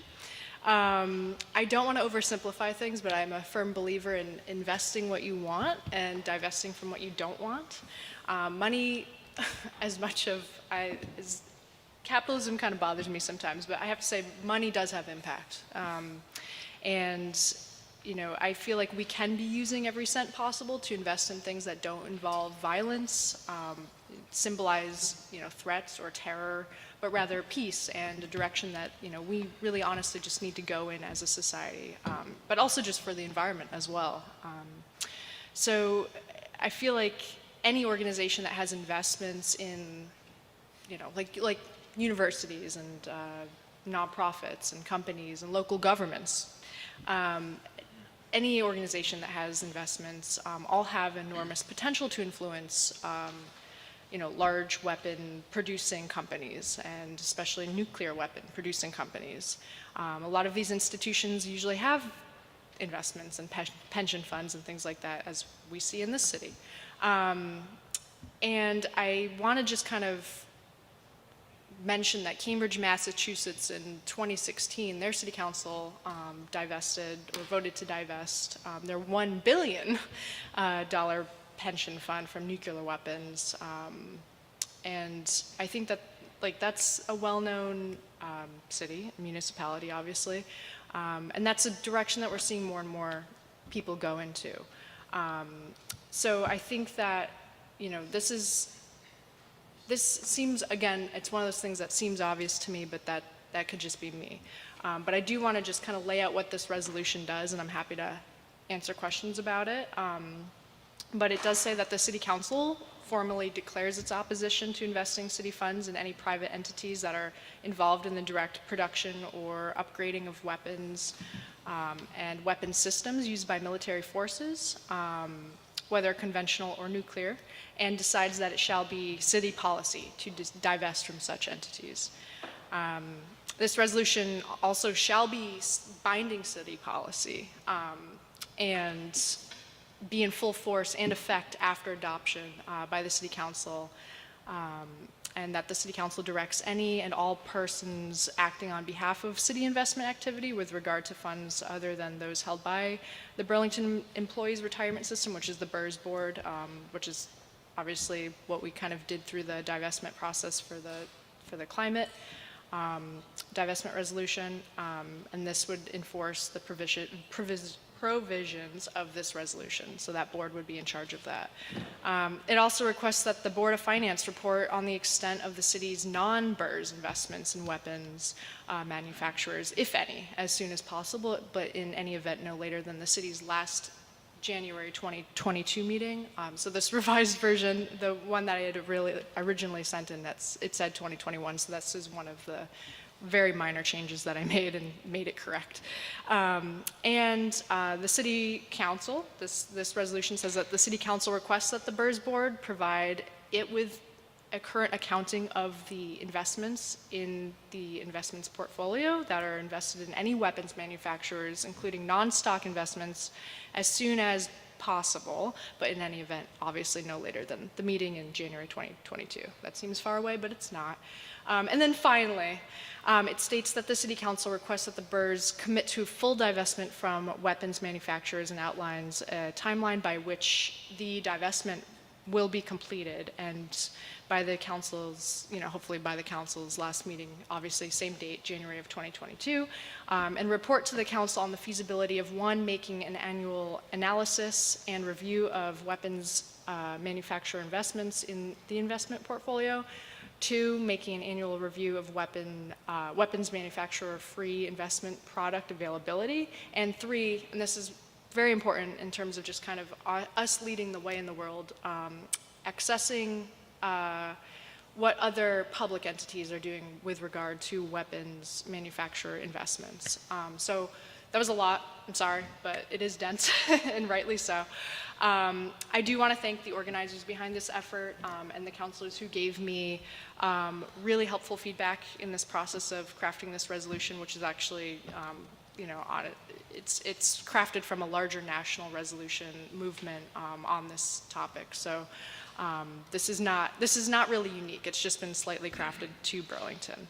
And I do want to really thank Councilor Carpenter and Councilor Paul for your feedback. I really try to incorporate as many changes and to strengthen this resolution as much as possible. And I also know former City Attorney Blackwood is not here, and hopefully on vacation, but she also deserves a thank you in this. So I do hope this resolution passes this evening. It's a topic that means a great deal to the future of our community. Everything that we stand for, honestly, the direction we want to go in terms of peace, and the trajectory of our planet's environmental health. So thank you very much. Thank you, Councilor Stromberg. Councilor Shannon. Thank you, President Tracy, and thank you, Councilor Stromberg, for bringing this forward. Like some other items tonight, this feels long past due for me, and I'm actually kind of surprised that Burlington would be investing in weapons manufacturing after, it is not consistent with our self-identity in any way, I don't think. So I wondered, what are we invested in that we would be divesting in? That's a great question. So I don't know off the top of my head, like the breakdown. I saw obviously like a lot of spreadsheets on this, but I know that we have, actually I could probably try and pull it up, but I believe it was like $2.5 million in a certain stock or company that was supportive of the manufacturing of weapons and nuclear weapons, which doesn't sound like a lot, but it is, that's money that could be going elsewhere. But the point of this resolution is to explore further if we are invested in more than that, more than what I found, basically, and do a deeper dive and research into this. So that's really what a task is here, in terms of like the report that we would be getting back in January of next year. So yeah, so I can't say in black and white exactly what we are invested in. That's literally one of the purposes of this resolution, is to explore that and make sure that we're not, and if we are, then we have a timeline and a plan to divest.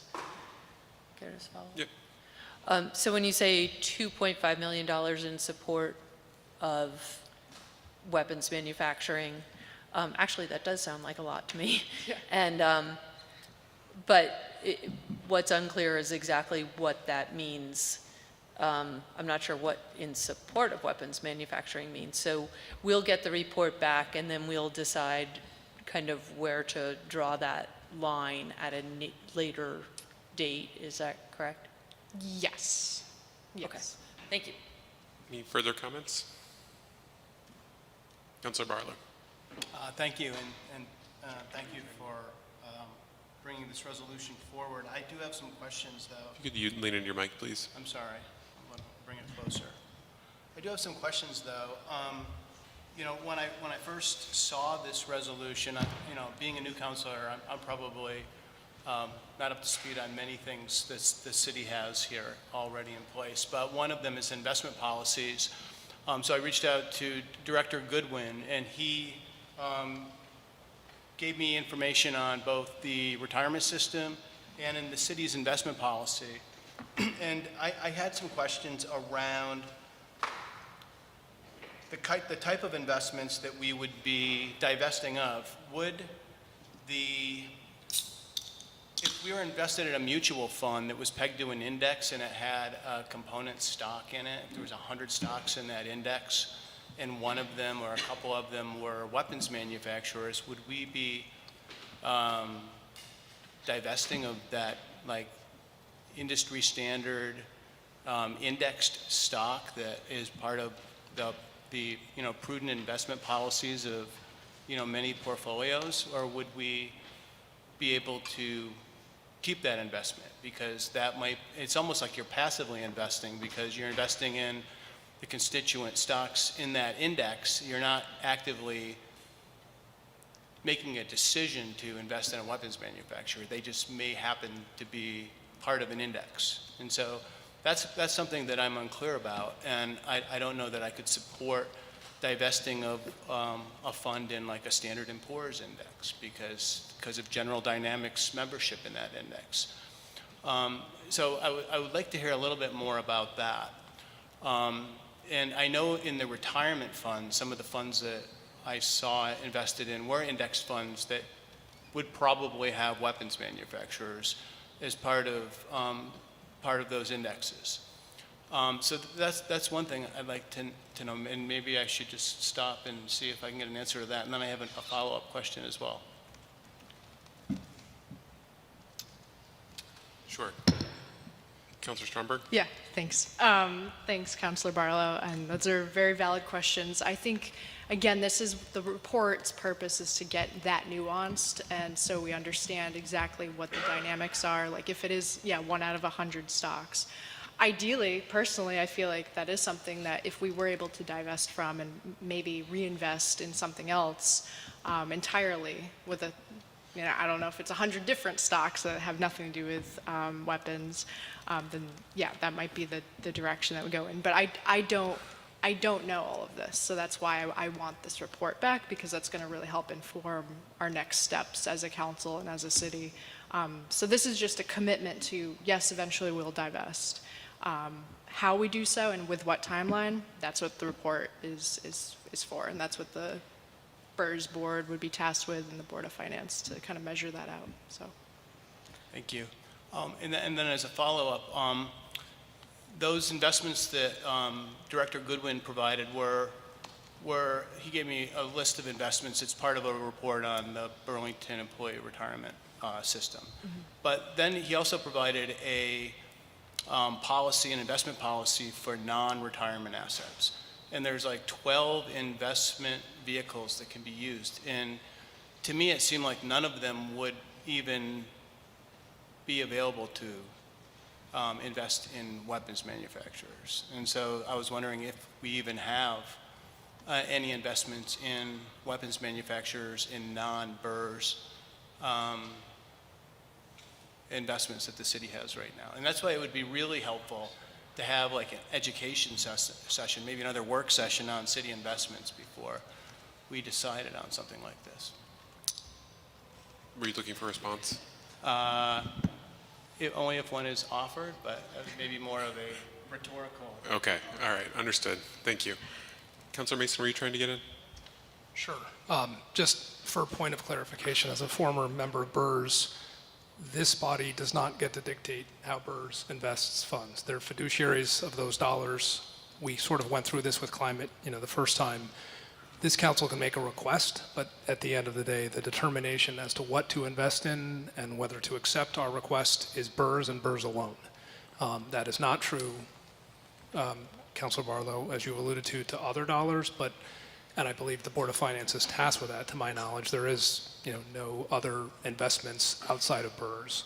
So just for the public's benefit, I appreciate the request, but at the end of the day, this tasks BRRS with making that evaluation, reporting back, but it is BRRS' decision whether to act, move out of the index funds, understanding, and that's part of the conversation we've had before, that they are also fiduciaries to the members, and trying to ensure that we are able to pay them the pensions that we've promised them.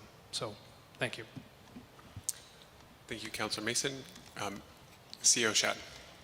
Just a clarifying point that aside from investment in BRRS, it seems unlikely to me, and of course we'll do the research as required, but that there are city investments in this kind of weapons, because all of our city investments are in things like treasury bills and very safe investments. Our large investments are with BRRS. So just a point of clarification there. We're happy to do the research, but it seems very unlikely that there are additional city funds that would be exposed in this way. Thank you. Mayor, were you trying to get in? Okay, thank you. Councilor Hanson. Thanks. Yeah, I don't feel like we're making this aspect of the decision tonight, what Councilor Barlow raised, but I would support a full divestment, including, within mutual funds or other index funds. So I just want to go on record and say that, but I don't feel like this resolution is predetermining that, and it also is just a recommendation. So, thanks. Thank you. Any further comments? Okay, seeing none, let's go to a vote. All those in favor, please say aye. Aye. Any opposed? No. Please note that Councilor Barlow is a no. All right, the resolution carries. Brings us to item number 6.08, a resolution on Colchester Avenue. Councilor Hanson. Yeah, I'll move to waive the reading and adopt the resolution. Okay, we have a motion by Councilor Hanson, seconded by Councilor Stromberg. Did you want the floor back, Councilor Hanson? If DPW is gone, I can try. I wasn't expecting to present on it, but yeah, I had expected. I can do my best shot, spur of the moment. Yeah. Oh, okay. Okay. Okay. Well, I can speak a little bit. Yeah, go ahead. Yeah, I've been involved in this issue for a while. This is around a redesign of Colchester Avenue, which we had gone through previously in 2019. We had made we had made changes on Colchester Avenue. These are more substantial even than those changes, and as you can see in the resolution, would create new dedicated bicycle facilities and new pedestrian infrastructure and intersection changes as well that focus on safety and yeah, really would be pretty cutting edge in terms of the level of service for people trying to get around on bike and the level of safety and comfort.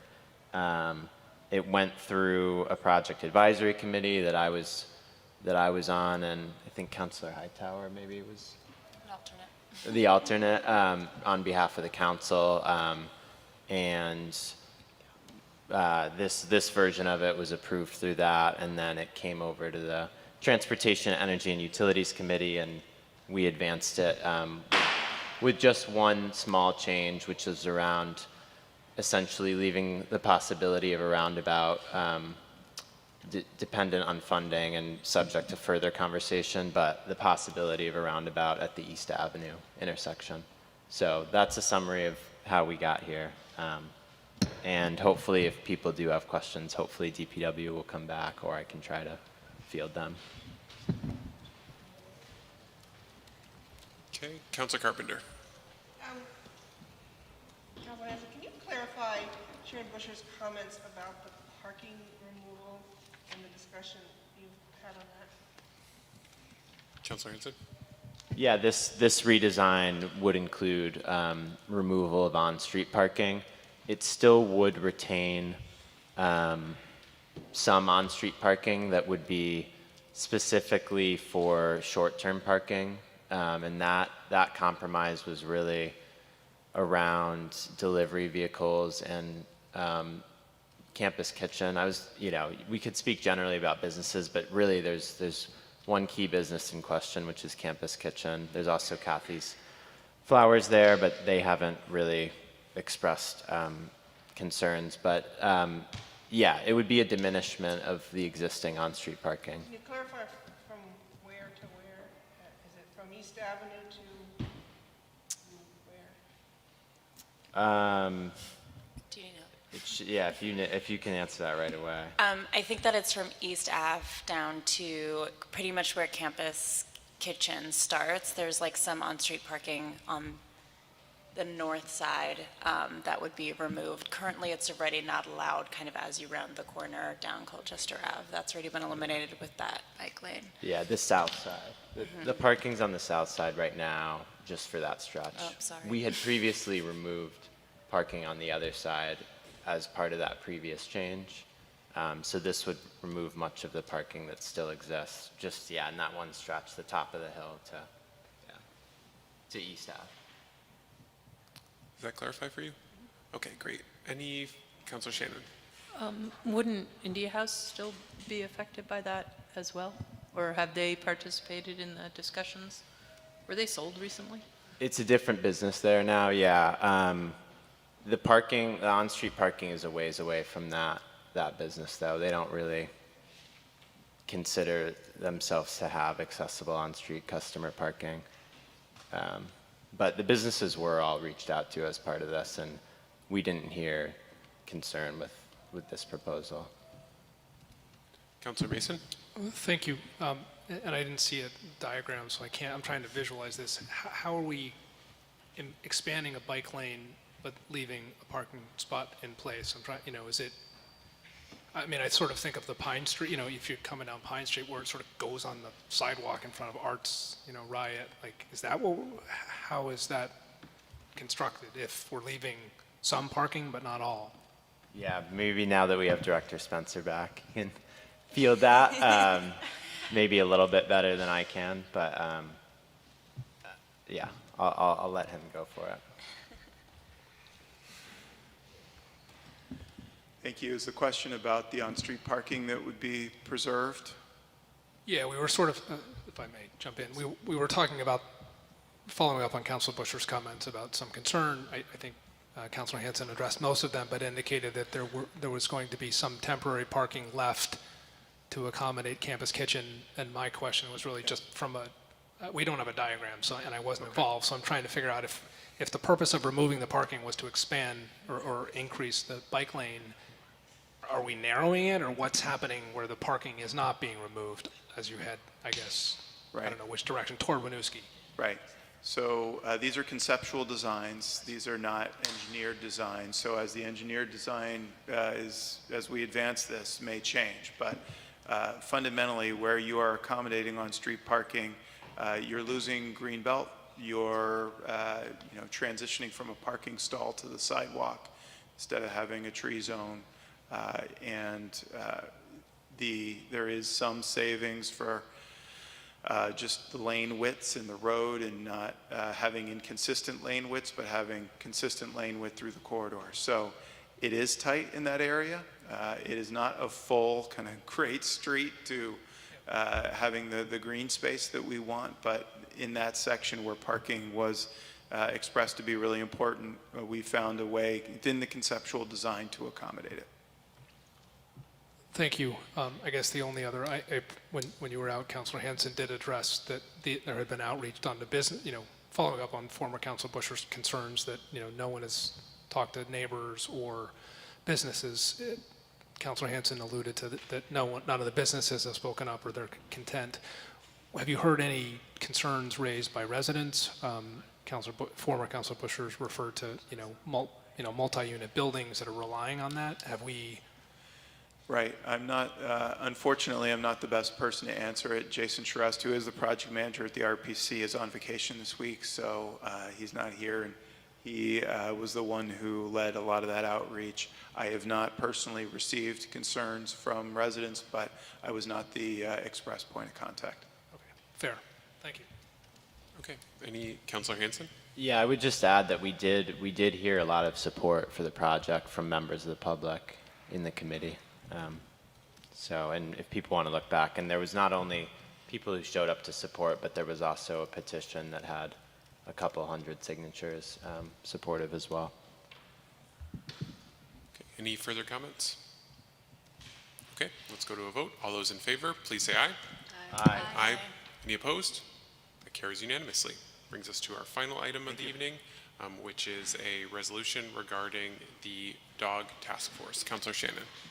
Thank you, President Tracy. I move to waive the reading and adopt the resolution and ask for the floor back after a second. A motion from Councilor Shannon. Is there a second? Second. Is there a second? Seconded by Councilor Jang. Go ahead, Councilor Shannon. Thank you. I really want to give a lot of credit to Councilor Jang for bringing this issue forward. This came to the council a couple months ago, was referred to the PAC for further work to determine if a dog task force would be appropriate. In the meantime, Councilor Jang had really done a lot of legwork talking to all of the different parties and putting together kind of a package of people to bring to the table to engage in this conversation. There's, as many of you know, Burlington has a very high population of dogs on a per resident basis, I think. And there are sometimes conflicts, even between dog owners. So there have been some complaints, particularly in the New North End. There has been past work done that really needs to be revived and revisited.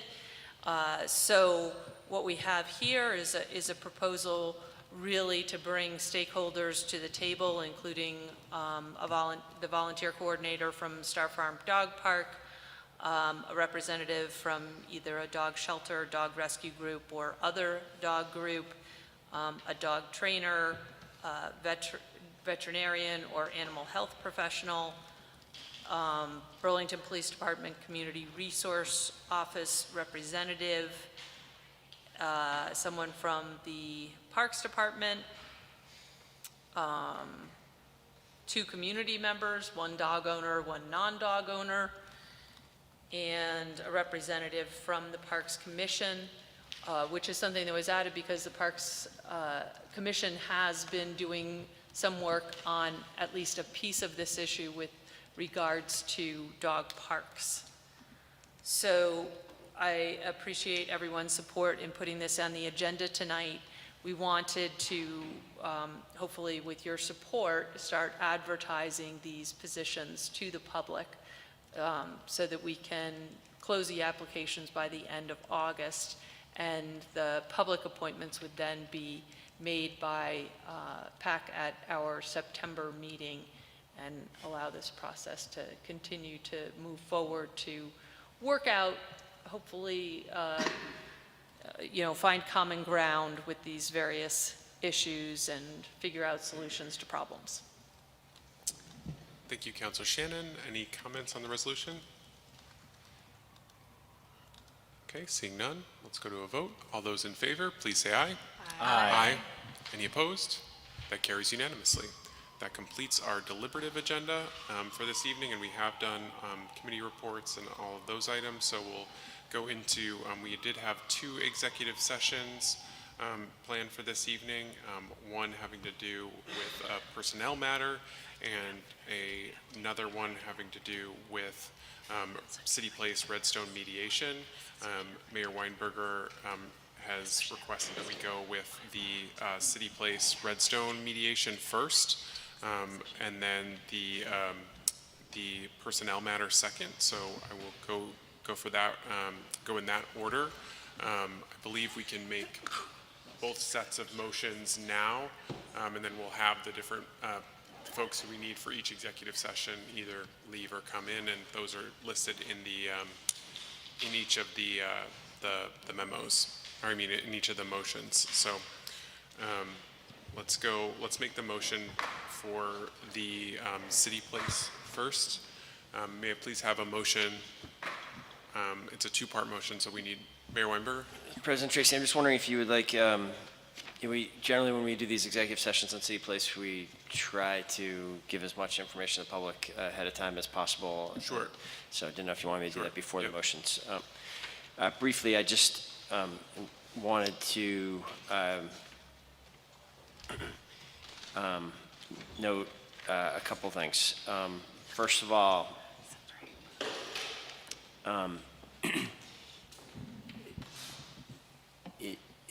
there's been some public discussion, but I think worth noting again, because it pertains to part of what the executive session is going to be about and what the mediation that is going on is about, is that we've made substantial progress in recent months assembling all of the real estate rights necessary to connect the new streets, the reconnected streets through of St. Paul Street and Pine Street. The land for the bulk of the bulk of the land needed for those streets is now owned by the city. It transferred to the city in May following the completion, the sort of full implementation of the council approved settlement agreement with BTC Mall Associates, and with that full implementation, the deeds, the land transfer to the city. Further, at the June 28th meeting, this council approved the final, or the near final, the penultimate, real estate right necessary for building the new Pine Street connection, when the council approved an agreement, an option agreement essentially, for the purchase of a small slice of the People's Bank lot, or the lot that's now actually owned by the new builder there, so the former People's Bank lot. The only missing property right is the property right that is currently controlled by 100 Bank Street LLC, a LLC that is controlled by the Redstone Company.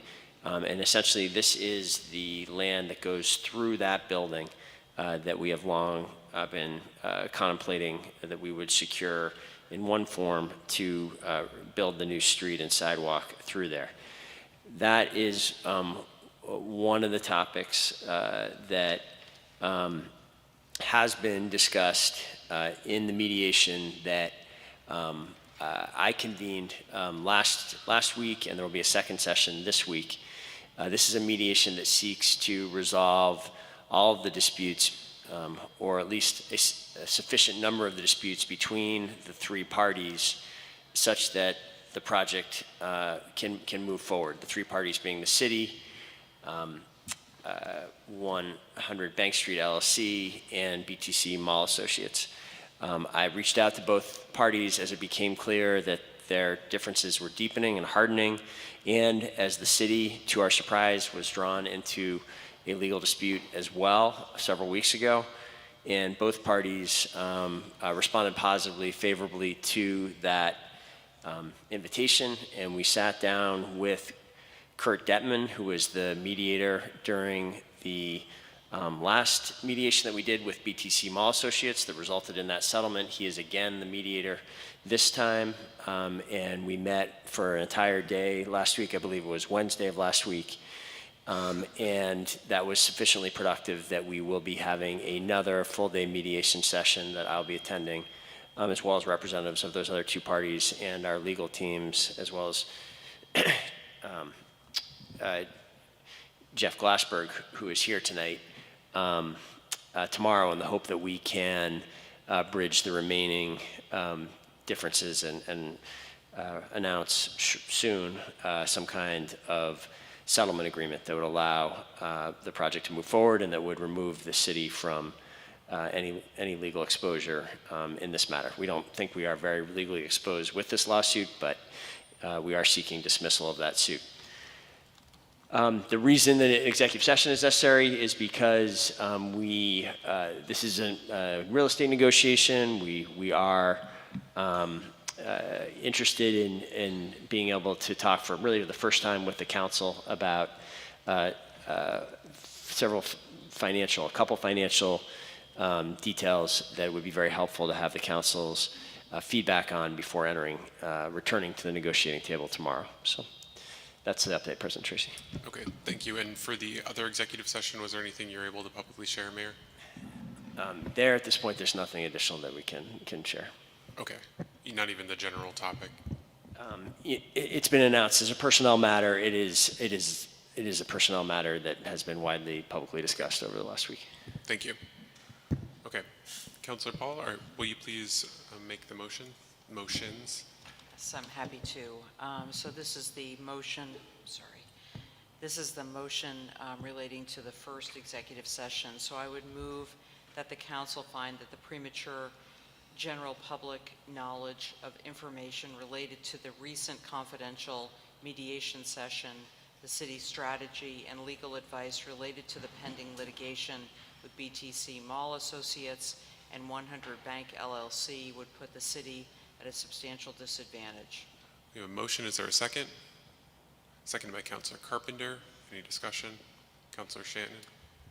Really just a point of order to understand what we're doing. Are we going to go through this motion and then immediately go to the next executive session motion? We won't be going into executive session, coming out, and then voting again for the Yeah, final, exactly. right? My plan So- is to have us go through these. I'm just doing them in the order that the executive sessions will take place per the mayor's request to have the City Place one go first. Thank you. Do we have who will remain in the room? That's at the next motion. So we need to discuss this. Great. We need to vote on this first motion. Councilor Mason, did you have something? It's a point of information and a note. To the Attorney's Office, I'm not sure, well, I should first make a disclosure. I will not be participating in this matter due to a professional conflict of interest. In light of that, am I not supposed to vote on going into executive session, or do I just not go into executive session? It seems kind of odd for you to vote on it when you're not Okay, going to so participate. I will be recusing from myself from this vote and not going into executive session on this matter because of a professional conflict of interest. Thank you. Thank you for that, Councilor Mason. Any further discussion on the first motion? Okay, seeing none, let's go to a vote. All those in favor, please say aye. Aye. Any opposed?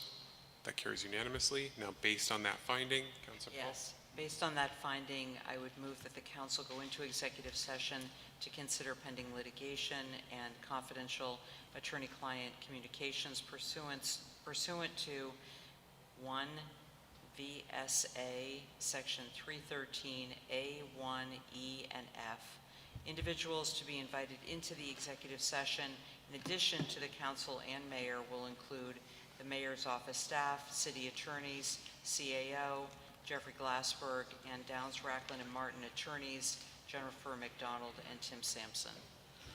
Thank you, Councilor Paul. Is there a second? Seconded by Councilor Stromberg. Any further discussion? Seeing none, we'll go to a vote. All those in favor, please say aye. Aye. Any opposed? That carries unanimously. We'll now move to the second set of motions regarding the second executive session that we will go into immediately after the first executive session, with the recognizing that there will be different people as recognized in the second motion. So, Councilor Paul, may I ask you to make the first motion, please? Sure, President Tracy. I would move that the council find that the premature general public knowledge of information related to a personnel matter would put the city at a substantial disadvantage. Thank you, Councilor Paul. Is there a second to that motion? Seconded by Councilor Stromberg. Any further discussion? Councilor Mason? Thank you, President Tracy. I would also note that I will be not voting on this and not participating on this matter in executive session, also under our conflict of interest policy. And just a point of information, we are not, is there anything we'll be taking action after we come out? Meaning, should I leave or do I have to stick around? I'm seeing shaking head from the mayor, so I will not participate in this vote and not be in executive session on this matter either. Thank you. Thank you. Okay, any further discussion? Councilor Hanson. Yeah, I'm just wondering if we can get clarification on the substantial disadvantage that we're talking about. It's legal in nature, or? Attorney St. James or Mayor Weinberger? Sure.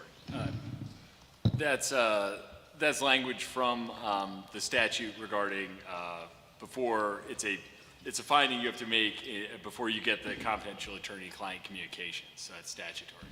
Sorry, could you repeat that? So that is statutory language, the substantial disadvantage that premature public knowledge would place the city in an adverse position. And that's a finding in order to get to the subsection, which is receiving confidential attorney-client communications. So that's sort of, in order to get to the attorney-client communications, you need that first piece of that motion. Mayor, did you have something else? Well, yeah, just to make it more concrete here, I mean, we're going to be talking about financial terms for the purchase of real estate rights, and we would like Mayor, to get... this is on the second executive session. Oh, sorry. I apologize. Oh, sorry. Am I good? Yeah, go ahead. No, all I was really trying to clarify is that this discussion, this executive session regarding the personnel matter, just that it's a legal, we're going into executive session for legal reasons, not for reasons of sort of public reaction to the situation or something like that. That's what I'm hoping to clarify. Yes, that's accurate. All right, thank you. Okay, any further discussion on the first motion? Okay, seeing none, let's go to a vote. All those in favor, please say aye. Aye. Aye. Any opposed? That carries unanimously. Councilor Paul, may I please have the second motion? Great. Based on the finding, I would move that the council go into executive session to consider confidential attorney-client communications pursuant to 1 VSA Section 313A1F and relating to a personnel matter pursuant to 1 VSA Section 313A4. Individuals to be invited into this executive session will include, in addition to the council and mayor, will include the mayor's office staff, the acting city attorney, the CAO, and the human resources director for the city. Thank you. We have a motion. Is there a second? Seconded by Councilor Hanson. Further discussion? Okay, seeing none. All those in favor, please say aye. Aye. Aye. Any opposed? That carries unanimously. So we will go into executive session on these topics. As we said before, we're not expecting action to come out on the other side. So what I'll do right now is give CCTV a chance to just take their stuff down, because we're, again, not expecting further action at this meeting. And then ask folks not listed in the motion to please clear the room.